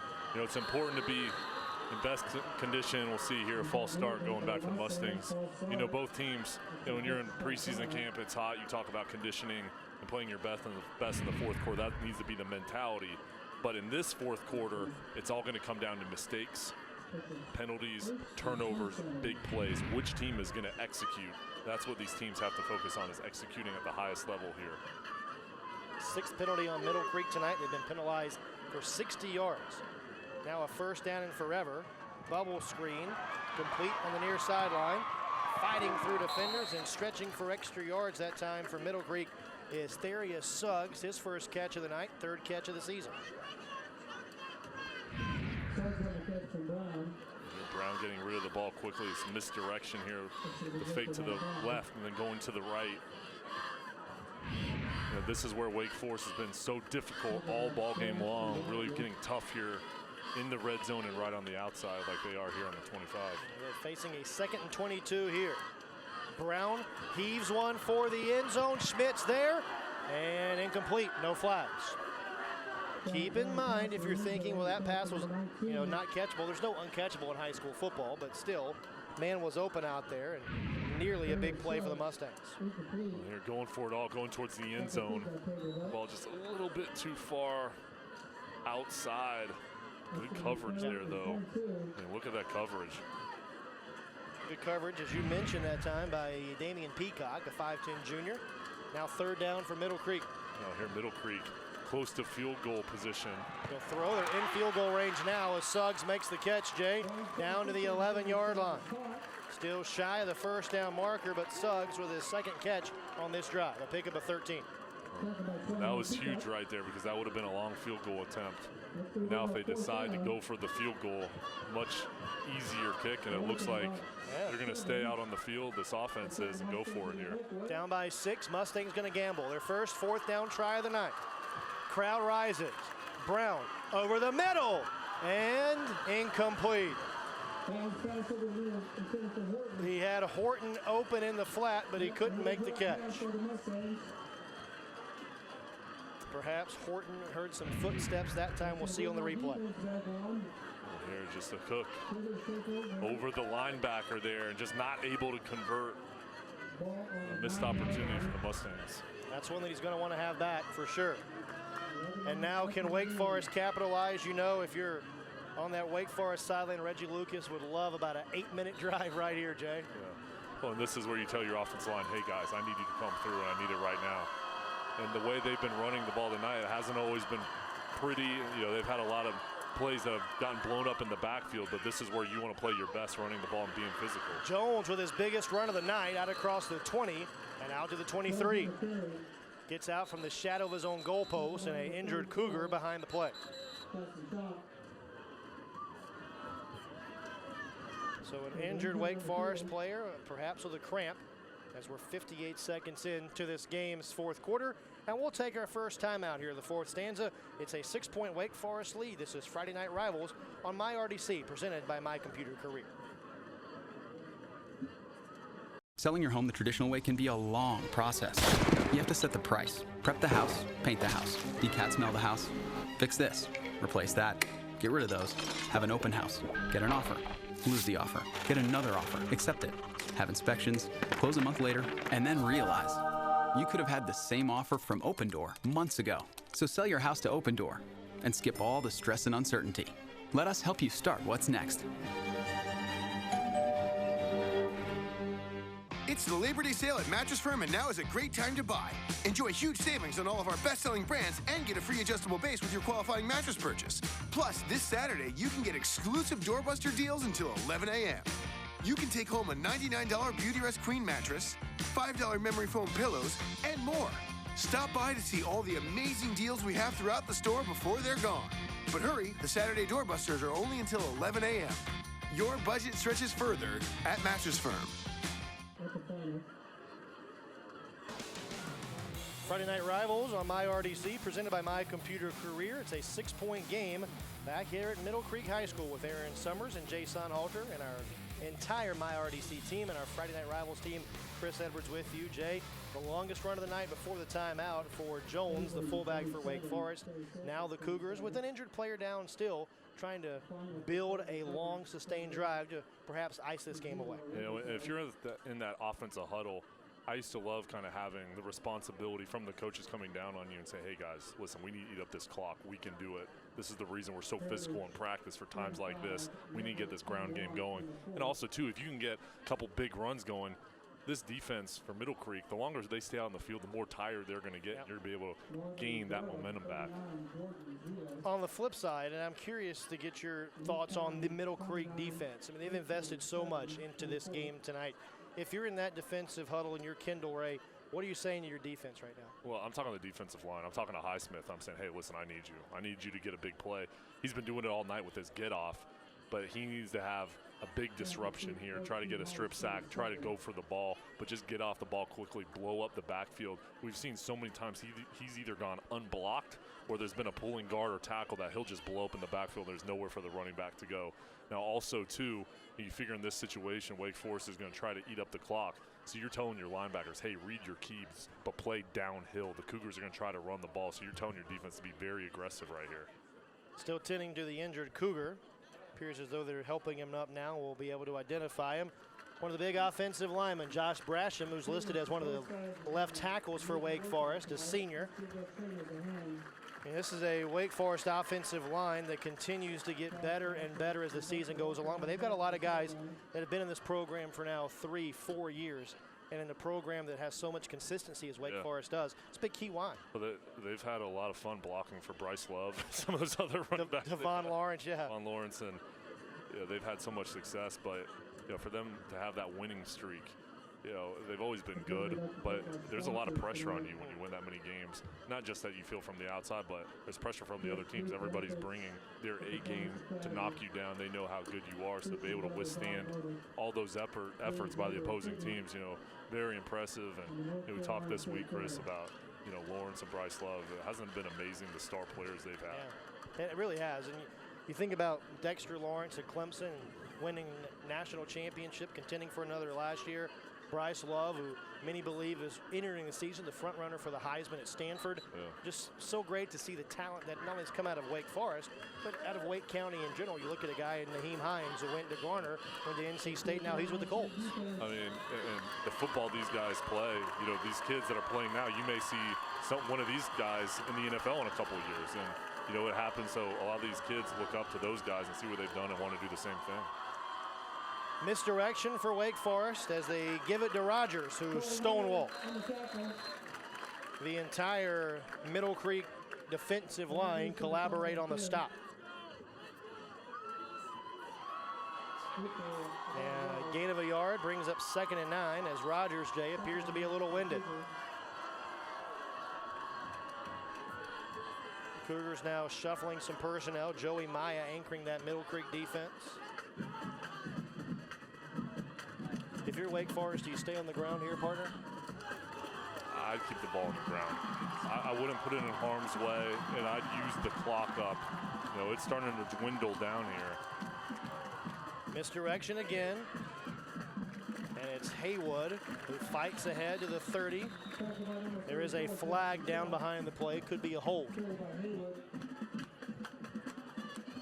And there are certainly things that both these teams will address in film session on Monday when the coaches break down the film, probably starting after the game tonight.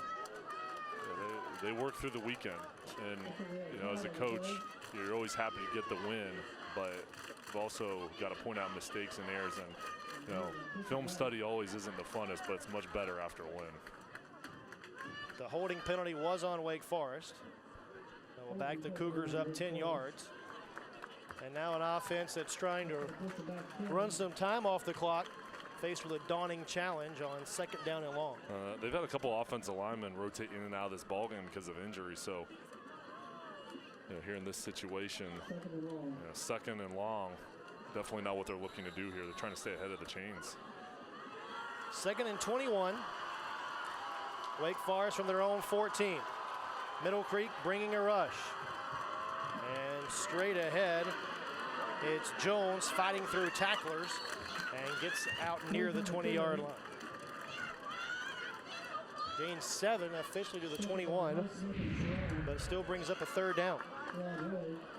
See this Highsmith again getting in the backfield. Nice tackle right there, or attempt at least, but Jones, the resiliency, continuing to fight there, move his legs as a running back. You always want to move your legs. You never want to stop your feet. Always continue to push and fall forward. Wake Forest 1 of 7 on 3rd downs tonight. Perhaps a passing situation. Double reverse. Hillman throws the block for Haywood, who tries to stiff arm and is brought down by Joey Maya.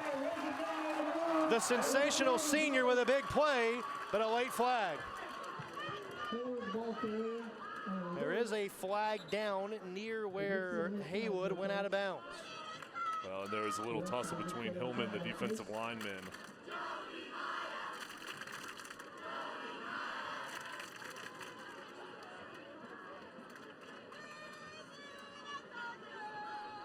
Our officials conferring again. Coach Ragland does not appear to be happy. Looks like, yeah. Are there 2 flags? No, just 1 flag.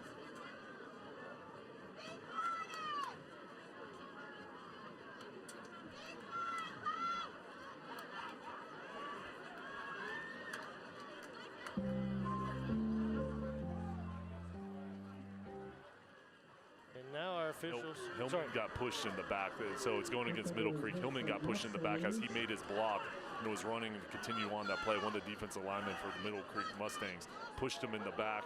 It looked like it wasn't going to get called, but then the flag did fall.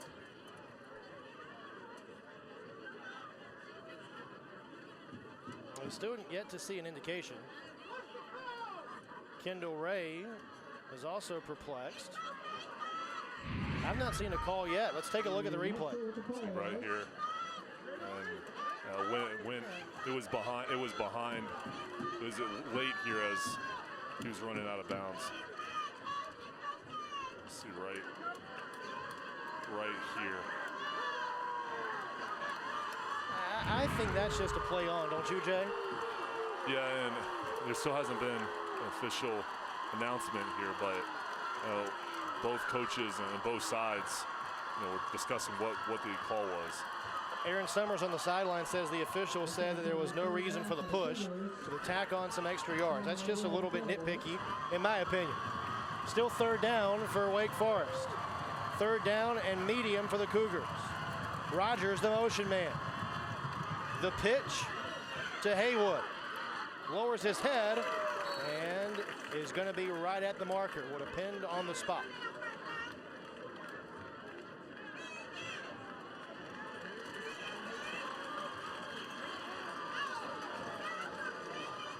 They are going to move the chain, so a 4-yard gain for Wake Forest. Good enough to keep the drive alive. Conversion right there. This clock moving now. Again, Middle Creek staying on this field, and you do not want to stay on the field with these heat conditions down there as many snaps as this defense has played.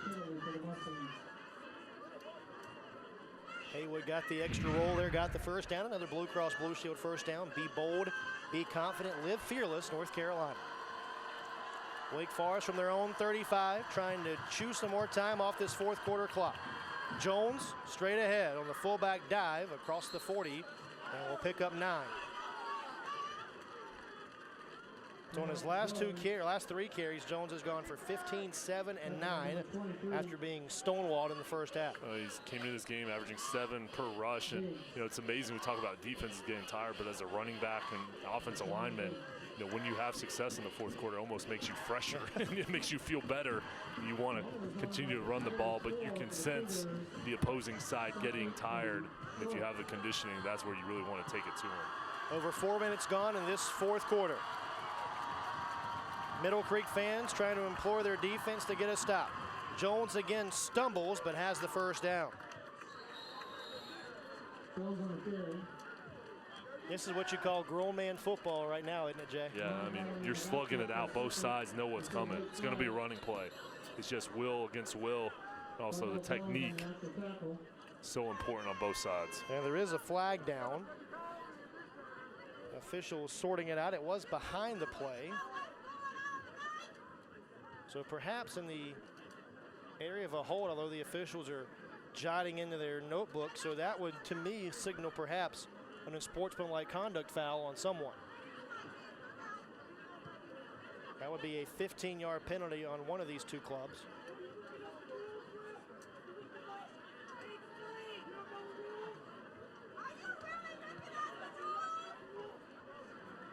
Middle Creek fans don't particularly care for the delay in the proceedings, but you want to make sure you get it right. It's a dead ball, unsportsmanlike conduct on Wake Forest. That'll back the Cougars up 15 yards, and now Wake Forest penalized for the 9th time of the night. Let's take a look right in the middle of your screen. Perhaps Noah Crow there with his late hit was the culpable party. Yeah, it's a little excessive. Yeah.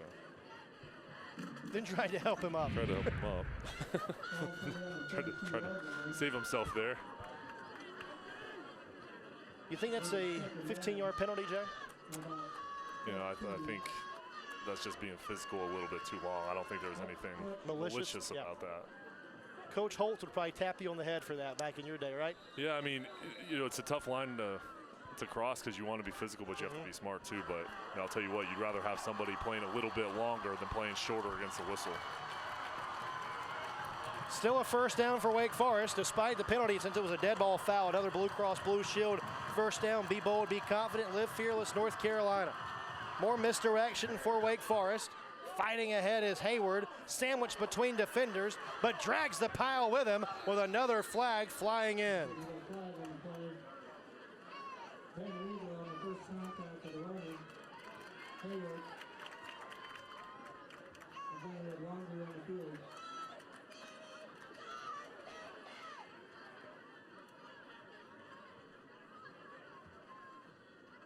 They'll move the flag back. That's a sideline warning against Wake Forest. Oh, we talked earlier in the game about the clean play, but we've seen here in the fourth quarter a ton of penalties starting to pile up on both sides. They gave the signal for a sideline warning. I thought that was just a warning on the first infraction. I didn't see Wake Forest get a sideline warning earlier in the game. The chop block, they call it a chop block. So not a sideline warning. So he gave the signal for sideline warning, not for chop block. Those are two very distinctive signals. No reason to get those two confused, but we did. It's first and long for Wake Forest. They've kind of taken some of the excitement out of this 6-point game here in the fourth quarter. And for this Middle Creek defense, Chris, seems like they've been out on the field for about a half an hour. This is where they get off the field and try to get the ball back to your offense. First and long for the Cougars. Rogers in motion. Second man through gets the call. And it's Jones out to the 35. If I'm a Mustang defender, you've got to always respect the threat of a pass, but Wake Forest is going to run the ball. You've got to attack the gap, shoot your gap, beat your man up front, and get in the backfield because they're going to run the ball. So would you start putting 7-8 guys in the box now? I'd load the box up. Load the box up and say attack. Well, there's an official timeout now. We're going to get a hydration break, and it looks like there's an injured player down as well. It's Jamari Ismith who is down. We'll take the timeout too. Back with more fourth quarter action and a 6-point game. After this timeout, this is MyRDC's Friday Night Rivals presented by My Computer Career. Your vehicle search ends here. Hendrick Chevrolet in Cary has North Carolina's largest selection of new Chevys, plus up to $15,000 off MSRP. Find new roads at HendrickChevrolet.com. That's the power of Hendrick. Introducing Papa John's Italian Hero Pizza. With a creamy Italian sauce plus 5 toppings and 4 cheeses, it's like an Italian hero sandwich on a pizza. Get a large for just $10. Download the app or order at papajohns.com. Is this the world's best sandwich? Nope. Lance's real peanut butter between 2 toasted crackers is the best. Pick up some tasty sandwich crackers from Lance. Your vehicle search ends here. Hendrick Chevrolet in Cary has North Carolina's largest selection of new Chevys, plus up to $15,000 off MSRP. Find new roads at HendrickChevrolet.com. That's the power of Hendrick. Wake Forest by 6, nearly halfway through this fourth quarter here on MyRDC's Friday Night Rivals, presented by My Computer Career. And now time to take a look at tonight's Miller Mott College play of the game. Miller Mott, changing futures, changing lives. Kick off your new career with Miller Mott. And Jay, the big play so far in this second half, it's Mateo Stupido with this 90-yard kickoff return for a touchdown. It started off mishandling the ball, but then the ability to recover. Good job finding the lane, but then reversing field. And look at the hustle, the blocking down the field. Anytime you have a play of a game, it's going to take all 11 guys to make it successful, and they're stretching into the end zone. That really changed the momentum here in the third quarter. Wake Forest now facing a third down. Check that, a second down. It's second down and 7 for the Cougars. Trying to salt this game away. Rogers looking for a seam. Fumbled the football. Mustangs say they have it.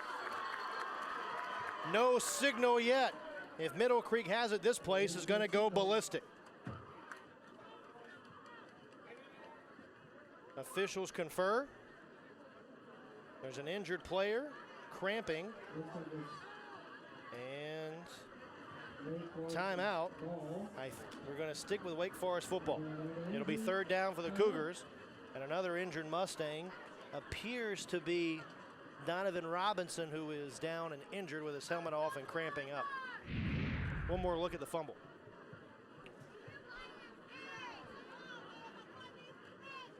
The ball security right there, and good job by the Mustangs. That's the other thing. If you're a defender, go for the ball. I mean, you could go and try to strip it, create a play. Lucky for Wake Forest, able to somehow get it, wrestle it down there. It looked like it went into the Mustangs defender's hands. It looks like it was Robinson at the bottom of the pile, might have jarred that football loose.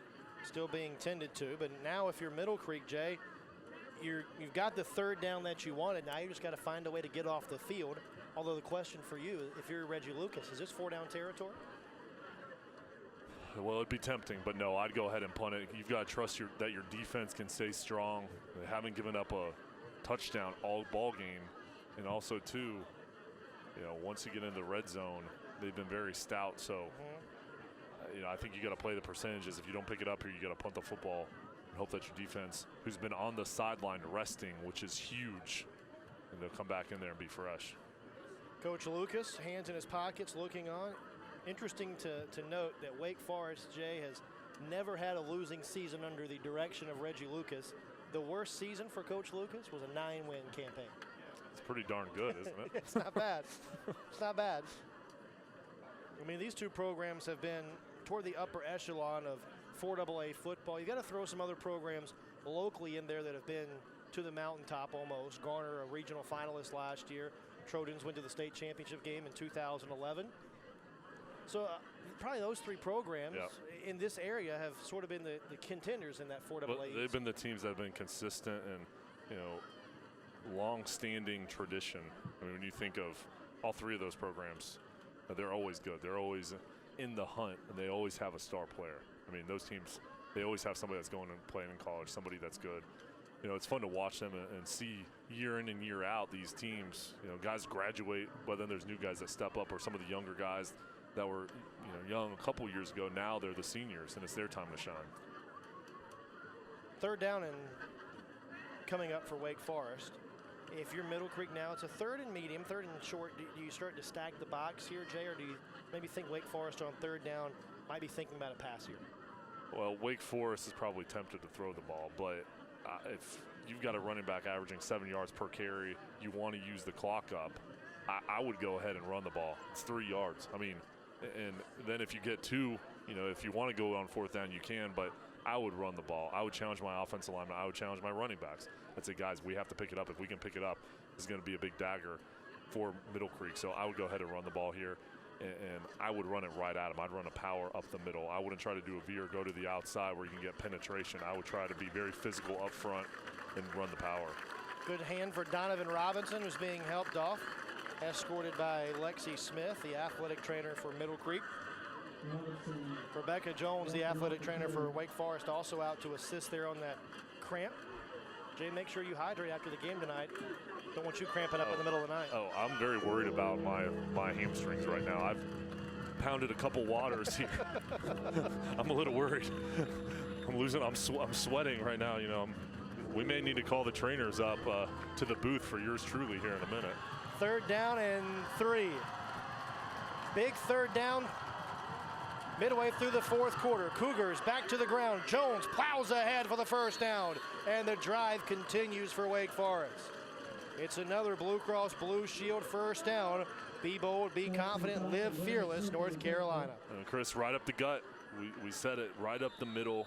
Attack the middle of that defensive line, get push up front, and Jones start off kind of slow, not a lot of room to run, but boy, has he gotten better. As this game's worn on, as the teams have gotten more tired, he's getting fresher. State's longest winning streak on the line for the Cougars, trying to march for a back-breaking score. Nearing midfield, a new set of downs for Hillman.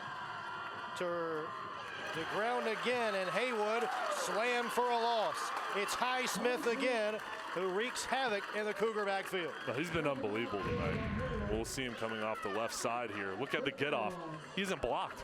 I mean, somebody's got to block him. I mean, he's good even when he is getting blocked, but if you're not going to block him, it's going to be easy. But look at the hustle there, running it down from the backside. A good job again by him. Not coming upfield, but running down the line, recognizing the play, and making the tackle. Loss of 2. 2nd and 12 for Wake Forest. Middle Creek fans making some noise. On the toss, it's Jones. Cannot get to the edge. He's mollywopped by the Mustang defense. Joey Maya, the team leader in tackles, with a stop. And you love to see the effort by Middle Creek here these past 2 plays. Highsmith, now Maya. Look at the pursuit. coming through there, missed tackle, but then Maya coming in from this middle linebacker spot, cleaning it up, and a huge stop now, 3rd and long situation. Now for Middle Creek here, a passing situation. Your secondary has to play deep. You got to play the sticks, knowing that Wake Forest may try to go for it. They've got tall wide receivers on the outside. You have to be careful. Their safeties have to play deeper back.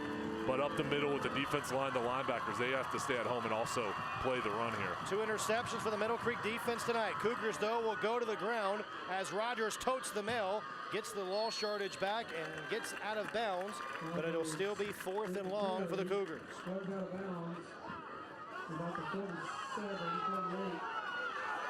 4th and 8. Clock continues to run. Not inside of 2 minutes, so the clock does not stop when the runner goes out of bounds. New rule in high school football. 4th and 8. Wake Forest going to punt. Paris gets a good snap and gets away a end-over-end kick. And this one destined perhaps for the end zone, nearing the pylon, out of bounds. Out inside the 5 at the 4. Wow. Heck of a punt. Yes. What a weapon that is, Jay. I mean, special teams again stepping up, the kicking so important. Now you're pinning the Mustangs back only a couple yards for their own end zone. Excellent hang time, but look at the directional kick here, and then you get the roll. Just perfect placement and so much pressure now here on the offense. 49-yard kick. Middle Creek has to go 97 yards for pay dirt.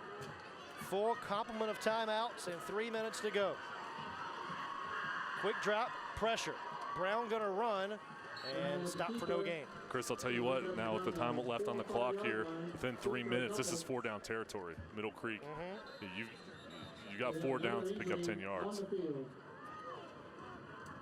Timeout on the field, another injured player. But appears to be trying to hop up pretty quick. Now a quick hydration break for both of these clubs as another cramp for one of those interior linemen for Wake Forest. Looks like it's Isaiah Dickens, one of the guys that Coach Lucas said really sets the tone for their defense. He talked very highly of him, the whole defensive line, but Dickens, you know, here it's so tough when you played so hard the whole ball game and then you start cramping. You do not want to come off the field. This is, you know, where the defensive line love to be in passing situations where they can rush the quarterback. This is a Middle Creek team that was in a dogfight last week, beat Heritage 28-24 after leading that game 21-0. Wake Forest was also in a dogfight last week with Richmond County, a game they finally won but had to pull away late. So both of these teams, as we talked about earlier, Jay, have been battle tested, and I would imagine as you look at these two teams, clubs that you think can make deep playoff runs again this season? Yeah, well, yeah, definitely. And I mean, these teams, they play tough competition here at the start of the season. They're going toe-to-toe against each other. It's only going to make them better. You know, you don't really get better by playing easy teams. You get better by facing somebody just as good or better than you, and that competition helps prepare you for conference play, but ultimately for the playoffs. Still attending to Dickens, who is down and now being helped to his feet.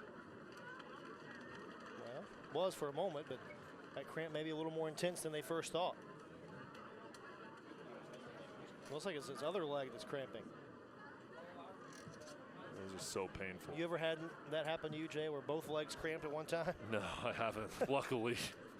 You know what, I'll tell you, I actually haven't had any in a game, but it's been more, you know, when I've either been in the weight room or just even, you know, at home. Yeah. And maybe after games. Yeah. I mean, that's when you tend to get them a lot. So, you know, it's not anything that's totally preventable. The only way to help resist it is stretching a lot, pushing fluids, and getting yourself acclimated to the hot weather. It's been tough because Middle Creek hasn't been outside for practice this weekend. It's been extremely humid. And really with the pushing the fluids, you know, it's not the day before or day of it. That starts weeks before.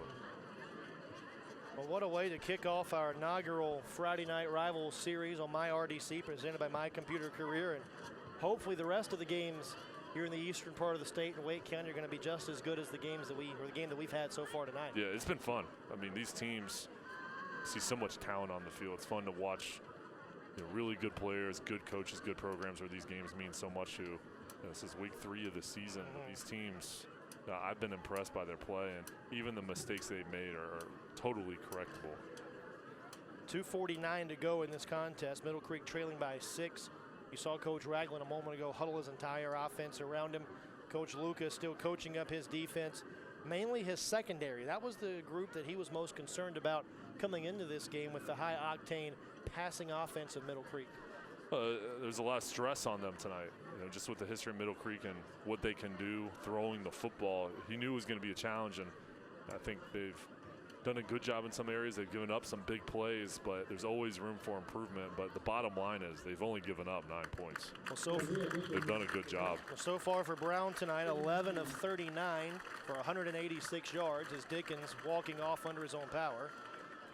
Now for Brown, though, only 11 completions, but there's been a lot of drops. Yep. A lot of drops where his stats could be completely different.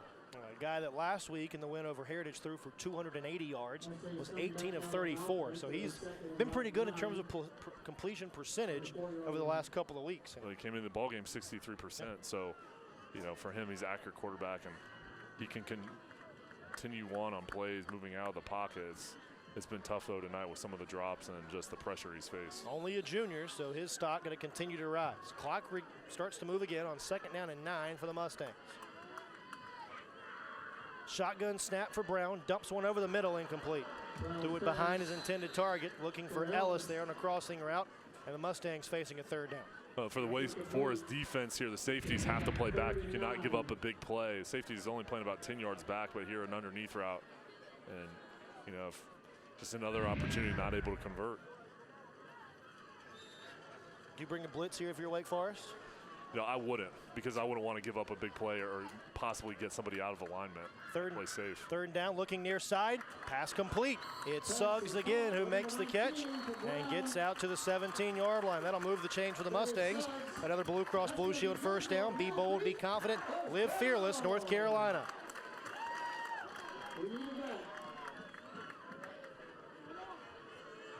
Middle Creek in a bit of a hurry-up offense. 2.5 minutes remaining. They bring the blitz here. Brown running for his life. Throws downfield, tipped and nearly intercepted. Boy, getting his big paw in at that time was Mills. That would have been an exclamation point for the Cougars there. It's a no-no throwing against your body here. Running towards the right, then throwing to the center of the field. Lucky this wasn't picked off. Good coverage by the Cougars. 2nd and 10 for the Mustangs. They've got to score and get the point after to win the contest tonight. Over the middle, complete, but a false start will stop the play. Coach Ragland doesn't think much of that call as our officiating crew has been busy in this game's final quarter. They're going to get this one on Sherrod Ray, the wide receiver, for jumping a little bit early. Mustangs have been penalized 90 yards on 9 infractions tonight. It's come in a flurry here in the 4th quarter. Now Wake Forest rotating some of their defensive linemen. We talked about their depth earlier, how many good players they have along that line. This is the type of situation here where those guys, you want them to be fresh, rushing the quarterback in these passing situations. 2nd down and 15 after the infraction for the Mustangs. Trips to the top of your screen. Brown looking that way, under siege and sacked.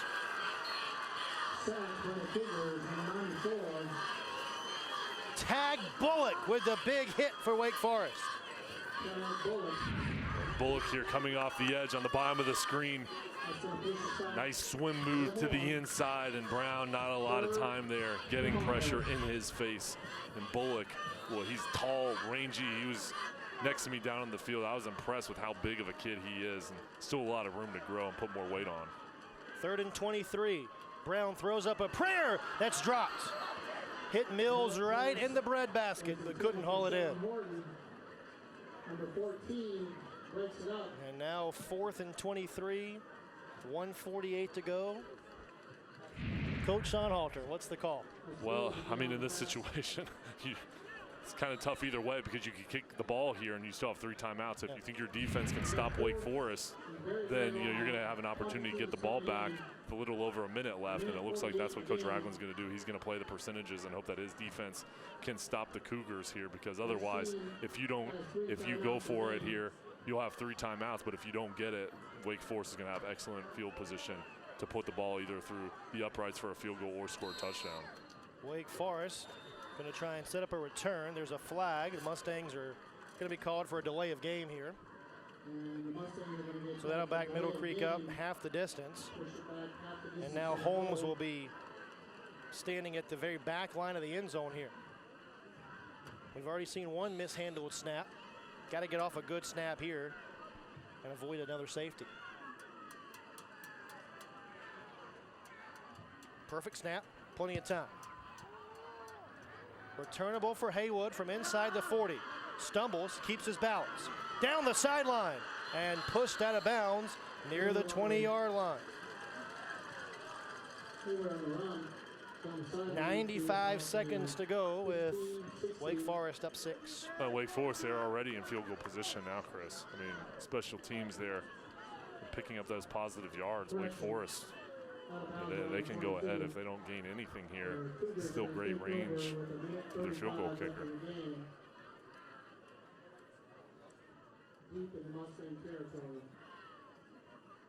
Wake Forest from the Middle Creek 22 here.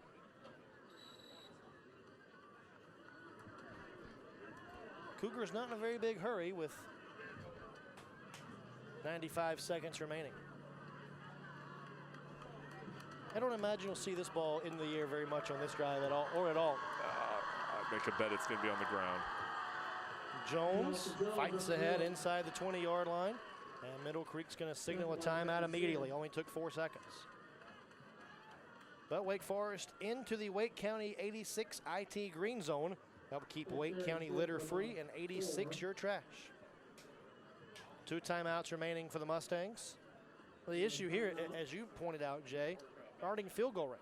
Yeah, well, so you've got to have a loss or block the field goal for Middle Creek. Yeah, in Middle Creek, what I'm doing, if I'm in the huddle for the Mustangs right now, I'm saying we got to get the ball back. I mean, we need to create a turnover, strip it, dive for it, put your helmet on, do whatever it takes to get that ball out, because you're right, Chris. I mean, with where they're at now, you're going to have to either get a sack, which isn't going to happen because Wake Forest isn't going to throw the ball, or you got to hope it's a missed field goal. And on those situations, you're hoping the one thing that you have control of is you have control of the effort going after the ball, trying to strip it to give your team a chance. And you still have 2 timeouts, so you're going to call a timeout here on 2nd down and 3rd down, if you get stops.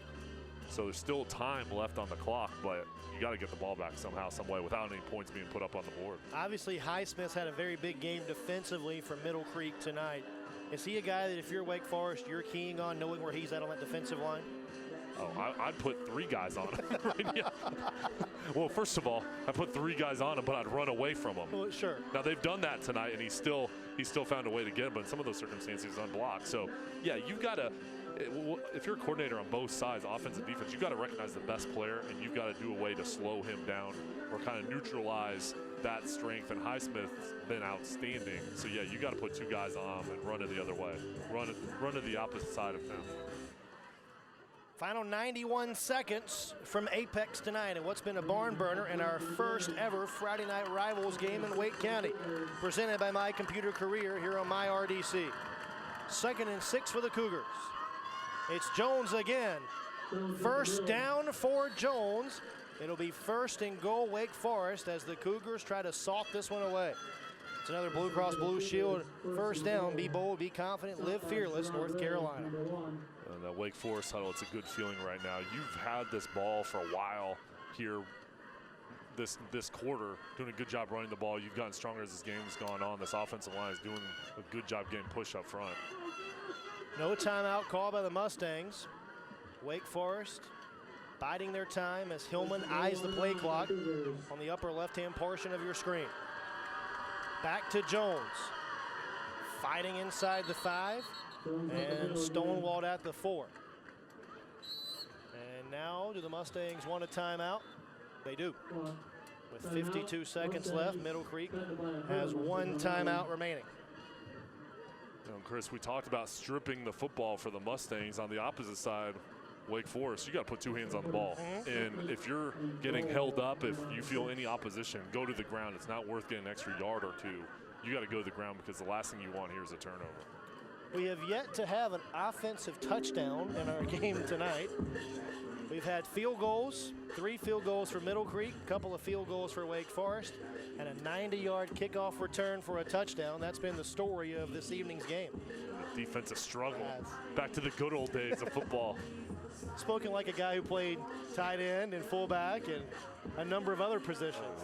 We love this low-scoring games, you know, us old school guys. I feel like I'm old school now, Chris. I used to feel young, but now I'm old school. Well, you are old school. Well, I don't know. We'll see. I still feel like I'm young, you know, young sometimes, but, you know, as the years go by and these kids continue to get bigger and develop more and more, I'm impressed by how much the game of high school football has continued to improve each and every year, and just the differences in the past 5, 10, 15 years in strength and conditioning and the size of these kids. I mean, you look at them, and there's athletes out on the field, and these guys have an opportunity to play in college, and some of them look like they're already in college. I was talking earlier about Wake Forest and how big they look. They look like a college team already.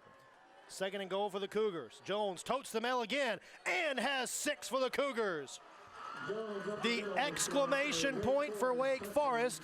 DeMarcus Jones in for his 4th rushing score of the year. And for Wake Forest, a Leith Auto Park touchdown. Look at the blocking up front.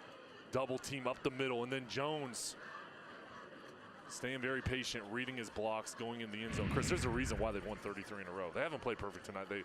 There's been a lot of mistakes, but they found a way to not make the critical mistake, and in the 4th quarter, they took over with their running game and key stops on the defensive side.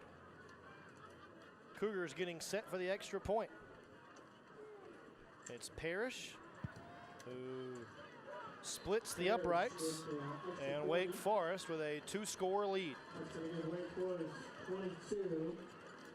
Well, when the Cougars needed it most, they went back to the ground, and their star, who ran for 138 yards and 2 scores against Richmond County last week, Jones does it again. Your best players have to step up at the critical moments, and Jones here, and again, 4th quarter, great drive. Our saltwater seafood scoring summary, 18 yards for the Cougars after that short field. And as we mentioned, Jones toting the mail and getting the score for Wake Forest. Now from Middle Creek here, a special teams situation. You need a big return. You need something positive on special teams. Now, Wake Forest, there's no way I'm kicking it to anybody. I'm kicking the ball out of bounds, on the ground, onside kick, doing whatever. You just don't want to give up the big play. Stay tuned. After the game, we'll have our trophy presentation to the winning team. Aaron's going to present that trophy to our winning school. And we will have a lot more coming up following tonight's game. Wake Forest 48 seconds away from their 34th consecutive victory. Again, the Cougars have not lost since the 2nd round of the 2015 playoffs at home to Greensboro Page, a team that then beat Middle Creek 2 rounds later before losing to Mallard Creek in the state championship.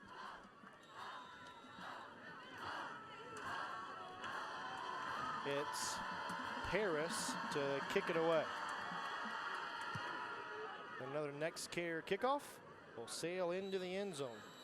That kickoff was brought to you by Next Care. When you need urgent care, Next Care strives to ensure you and your family will experience the highest level of care. All right, Jay, 48 seconds left for Middle Creek. At this point, are you trying to build a little momentum for next week?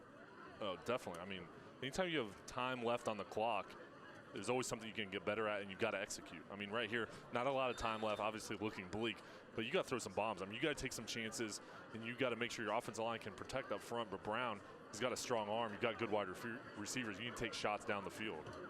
Incomplete. It looked like a Middle Creek player just cramped on that crossing route. And that's kind of the microcosm of this game right there, as Suggs goes down on that crossing route. Suggs, you can see his frustration. It's kind of been the stretch move here. Trainer's working hard too. Especially in the 4th quarter. Coach Ragland looking on.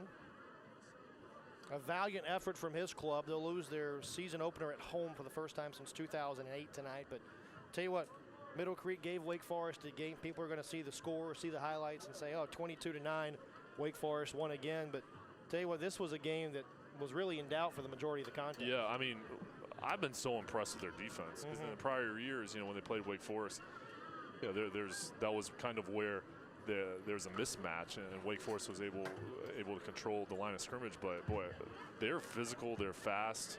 Their secondary did a good job. I mean, I was very impressed with that side of the ball. The offensive side of the ball, the two areas where they made mistakes tonight were there was a lot of drop passes, and then they gave up some big special teams plays. And some penalties too. They've got to clean that up as well. But there's a lot of positives you can take against Wake Forest, and again, Wake Forest may be the best team in the state. Yeah, so, could be. You had them here, and you had your opportunities. You just got to learn from them now, make adjustments going into next week. As we've talked about earlier, wouldn't be surprised to see these two teams meeting again sometime in November or early December. Yeah. Well, Middle Creek will get another chance at a old Cap 8 foe. Millbrook here at home next week. Wake Forest will face Leesville Road as non-conference play starts to wind down, and conference play looms in about 3 weeks. Second down for Middle Creek with 44 seconds to go. Back to the air, and a diving try that is incomplete. Are they going to give it to him? The officials are going to confer, and they're going to say interception. Khalil Watson with the interception. Well, look, it might have hit the ground first, but the officials say, yeah, it's an interception. Let's look. I don't know. What do you think, Jay? We'll see on this angle. Looks like a good call. Yeah, I mean, nothing conclusive that you can say it wasn't. So, yeah, that's a good call. It's an interception. And for Wake Forest, closing out the ball game. I mean, even though they have the game in hand right now, you still want to finish it off and capitalize on opportunities, and the interception there is going to seal the deal. But boy, this defense, we talked about how good Middle Creek is. They only gave up 9 points. Yeah. They bent a lot.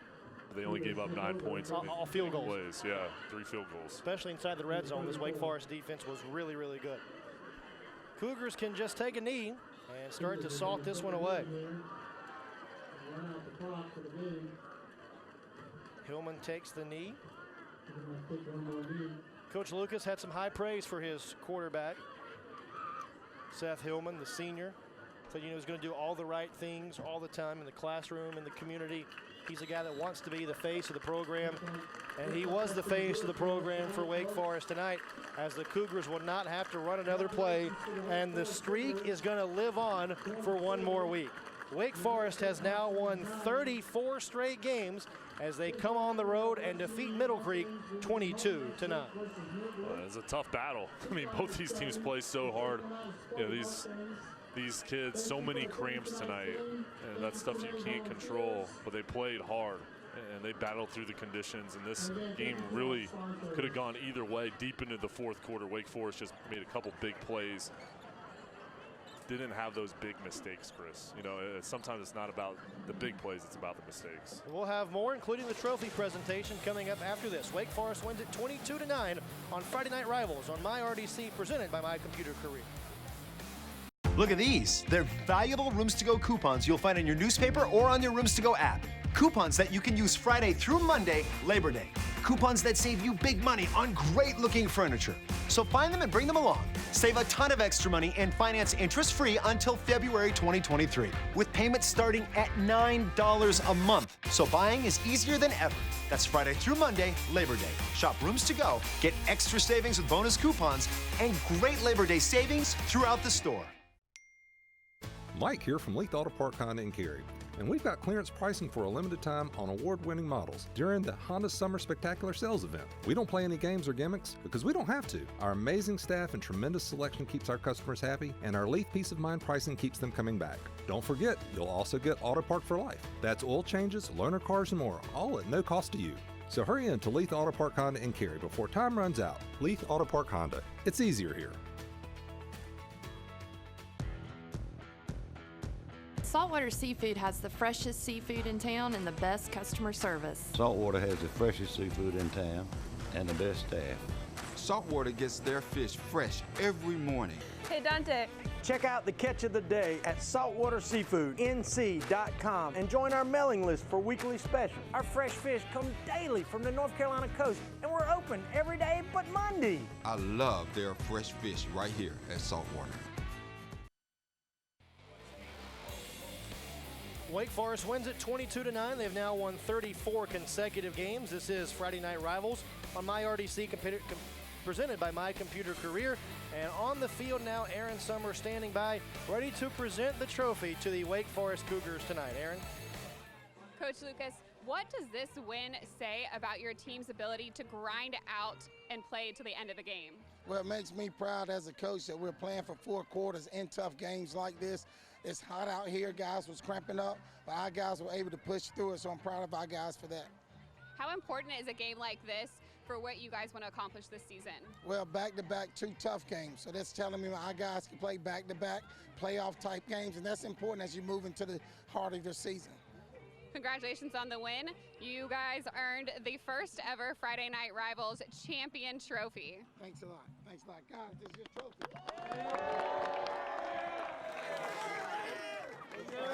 Hey!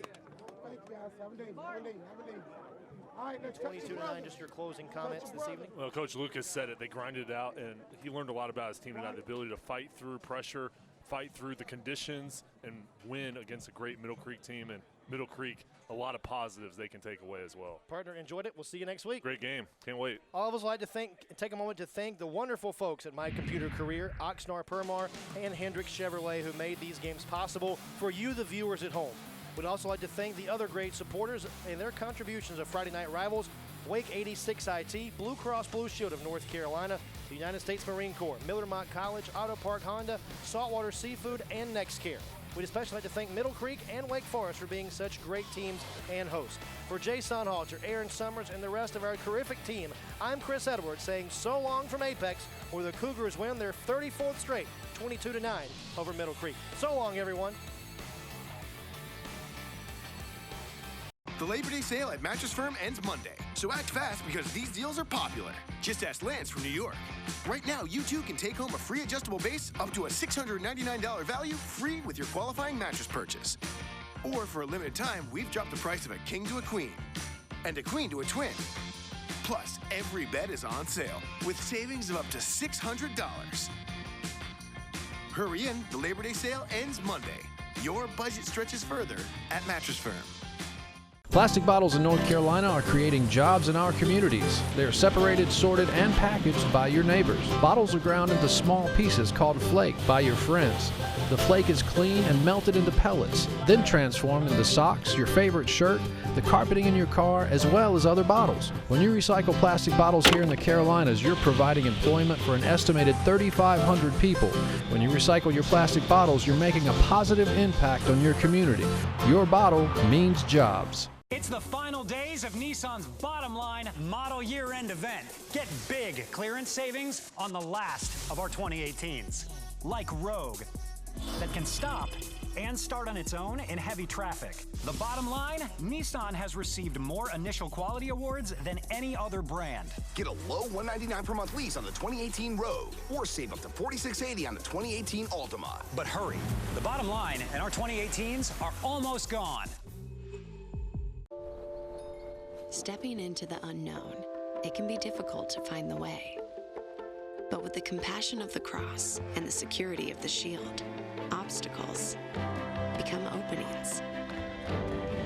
As we have for over 80 years, we'll continue to light the way, helping families find the right coverage in all 100 counties, giving you the power to shine forward to whatever awaits tomorrow. Blue Cross and Blue Shield of North Carolina. Live fearless.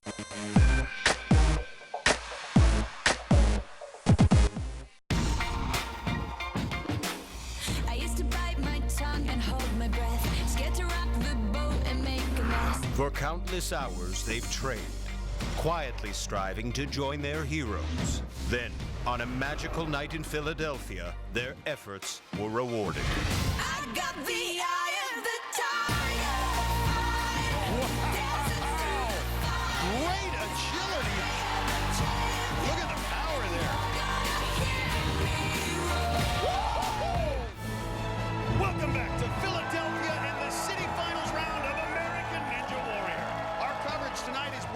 apart by our friends at Palm Wonderful. While we were away, a trio of athletes hope to punch their ticket to Las Vegas. The Philly physician, Dr. Richard Shoemaker, looks strong from the start. This doctor is shredded, and the 40-year-old doctor made it to the flying shelf grab before finally checking out. Oh, boom! Slam dunk into the water. Busboy Mike Soria came out ready to take down the course. Oh, got body slam. But the former high school wrestling champ was no match for Rolling Thunder. Oh, he got pinned that time. Maryland's Nick Kostreski crushed the first half of the course. Kostreski is rocking us like a hurricane, but the aerospace engineer couldn't figure out the flying shelf grab. Oh! Well, this course is just eating up ninjas as no one's hit the buzzer so far. But our next athlete has the talent to do it. It's Philadelphia's own Najee Richardson. He was once a top-level gymnast till his career was ended by injury. Now he's trying to become a top-level ninja. He gives credit to his family. It felt incredible to get up on that warp wall and hit that buzzer. And Philadelphia has a new hero! Being able to look down and see everyone cheering, especially my family, it was awesome. I can't thank my parents enough for all the sacrifices and the struggles to keep me involved in gymnastics, to see me have a better life. We worked 2-3 jobs, long hours, but we knew we had to pull it along to get him to where he needed to be. The only way I can think of showing them how grateful I am is by leaving it all out there in the course and just show them that I am doing what they always knew I could do. American Ninja Warrior thing, that's all over with. Najee gonna be the one. He gonna win this. Najee's dad is watching on TV, but his mom, Dara, is here along with Najee's girlfriend and a big group of friends, all of them wearing those Phoenix t-shirts. Najee calls himself the Philly Phoenix because he's risen up from the injury that ended his gymnastics career. Two-stepping. I see you two-stepping on the floating steps. A little trouble with the rope there, not landing that dismount, and more struggles for Najee. No more playing on that rope. He went out on the third obstacle last year, but put up one of the fastest times in qualifying. 5'7", 155. Hold on tight. Gets through. Now facing the paddleboards. Ooh, good leap, nimble footwork out of Najee. Was a high-level gymnast till he tore his right lateral meniscus 3 separate times. Had to quit gymnastics 4 years ago. Then discovered American Ninja Warrior. And now needs to use those gymnastic skills right here at the wall drop. And he sticks it. Nice. I love the way he was smooth there on that transfer. And he's through. The Phoenix flying through this course. Now heads for Rolling Thunder. He completed this in qualifying, was very strong. And I expect to see that same strong performance here, but you cannot underestimate Rolling Thunder. And fighting through this, those jolts, Najee Richardson, that dedication paying off. This obstacle is such a beast. It just wears you down for the later obstacles. I think that's why we haven't had any finisher so far. And you can see that those spokes lock it into place with every movement. You have to fight for every inch of terrain on the Rolling Thunder. He is fighting for it, and he's moving it. Moving that one like a big dog. Najee Richardson does it again. Now the 14.5-foot warp wall.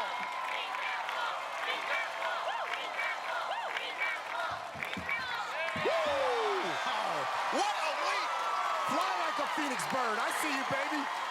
You know what? I want to see this again. He just glides up the wall and catches big air.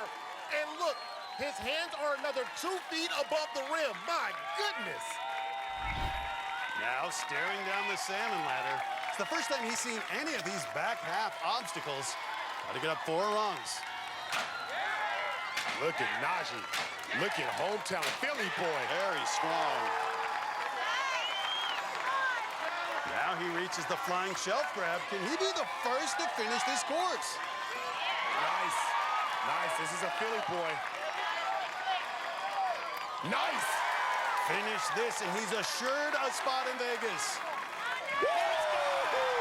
I think he just realized that. Only 2 other athletes have reached this point, so now he's guaranteed a spot in the top 15. And you know what? Mama can pack her bags for Vegas, too. But now the stair hopper. You have to be so careful on this. Easy to slide off the edge. Well, Matt, he just has to have fun. This is the time and opportunity to show it. Oh! Najee Richardson puts on the show for the hometown crowd, but his run ends at the very difficult stair hopper. Well, the Phoenix showed he could fly at the warped wall. It's amazing how high he got. But at the stair hopper, he jumped down 1 level, and the bar slipped down another. He couldn't hang on after that jolt. And right now, he's standing by with Christine. Najee, what a difference a year makes for you. You looked incredible out there tonight. What do you think was the biggest difference in your performance from year to year? Confidence. Last year, I didn't have a lot of confidence. It was the first time I was getting into it. I didn't have a lot of training behind me, and this year I went really hard with my training, and it paid off. Najee, you have qualified for the finals in Las Vegas, Najee. Congratulations. Thank you so much. Thank you. Guys, back to you. Still no finishers, but maybe a superhero can save us. Captain NBC Jamie Ron is minutes away. Plus, we started with 4 history-making women. Now only 2 remain. There it is!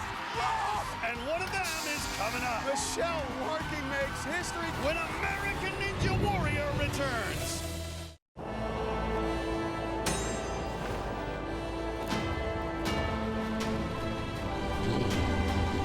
Not quite that, but it'll feel like it. York, get the sensation. COPD makes it hard to breathe. So to breathe better, I go with a Noro. COPD tries to say, go this way. I say I'll go my own way with a Noro. Once Daily Anoro contains 2 medicines called bronchodilators that work together to significantly improve lung function all day and all night. Anoro is not for asthma. It contains a type of medicine that increases risk of death in people with asthma. The risk is unknown in COPD. Anoro won't replace rescue inhalers for sudden symptoms and should not be used more than once a day. Tell your doctor if you have a heart condition, high blood pressure, glaucoma, prostate, bladder, or urinary problems. These may worsen with Anoro. Call your doctor if you have worsened breathing, chest pain, mouth or tongue swelling, problems urinating, vision changes, or eye pain while taking Anoro. Ask your doctor about Anoro. Get your first prescription free at Anoro.com. The moment you realize you're lucky your backyard is in the back. At Lowe's, we have everything you need to keep your yard looking great. Shop Lowe's Labor Day deals and get 5 bags of premium mulch for $10. Life could be a dream if I could take you up and Happiness is powerful flea and tick protection from NexGuard. NexGuard kills both fleas and ticks all month long. And it comes in an easy-to-give, tasty chew.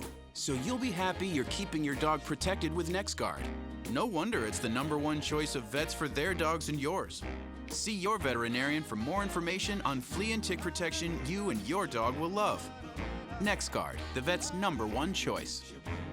Whoa, what's going on? Everyone's playing Fortnite on the new Samsung Galaxy Note 9. It's the fastest Note ever, and is now 50% off the lease. Everyone's gonna want one from Sprint. Wait, 50% off? Switch to Sprint and get 50% off a lease on the new Samsung Galaxy Note 9 and get the Galaxy Skin free. No matter how much you clean, does your house still smell stuffy? That's because your home is filled with soft surfaces that trap odors and release them back into the room. So try Febreze Fabric Refresher. Febreze finds odors trapped in fabrics and cleans them away as it dries. Use Febreze every time you tidy up to keep your whole house smelling fresh air clean. Fabric Refresher even works for clothes you want to wear another day. Make Febreze part of your clean routine for whole home freshness. 90% of women have a skincare routine, but what about a lip care routine? Pay your lips some attention. The Chapstick Total Hydration Collection. Exfoliate, nourish, naturally enhance your lips. Chapstick, put your lips first. Every crime has a motive. You just need to know where to look. My God, we need backup. Law & Order SVU, Monday at 8, 7 Central on My Network TV. Welcome back to American Ninja Warrior in Philadelphia. We're outside this city's historic Richmond Power Plant.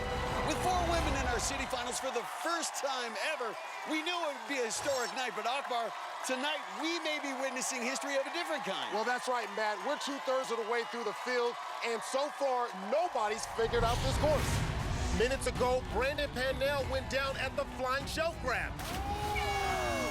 So did the fastest finisher in qualifying, Anthony DeFranco. And then veteran Mike Bernardo failed at the stair hopper.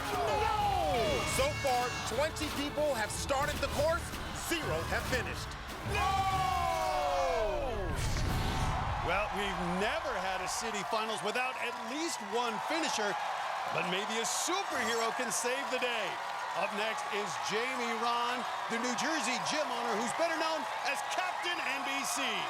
This Cape Crusader has a new sidekick. My girlfriend and I, we were dating for about a year, and our 1-year anniversary, I decided let's add one to the family, and we got a little puppy. Doogie is a Yorkshire Terrier. He's not a big one, I think he's a runt. Doogie's a great sidekick for Captain NBC. He is extremely loyal, and he's always ready to train. Can I get 2 more? Boy. Get him to a little balance obstacle if possible. It ain't a bird, it ain't a plane, it's Jamie Ron! Tonight, my trusty sidekick is definitely going to be there. He's going to be my support to make it all the way to Vegas. And there's Doogie on the sidelines. Even he's got green hair, as do Jamie's girlfriend Kim and his parents. And don't forget the green-haired groupies that show up every time Jamie Ron runs. Ron timing the beeps, and he's off. Well, we talked about it, not a ton of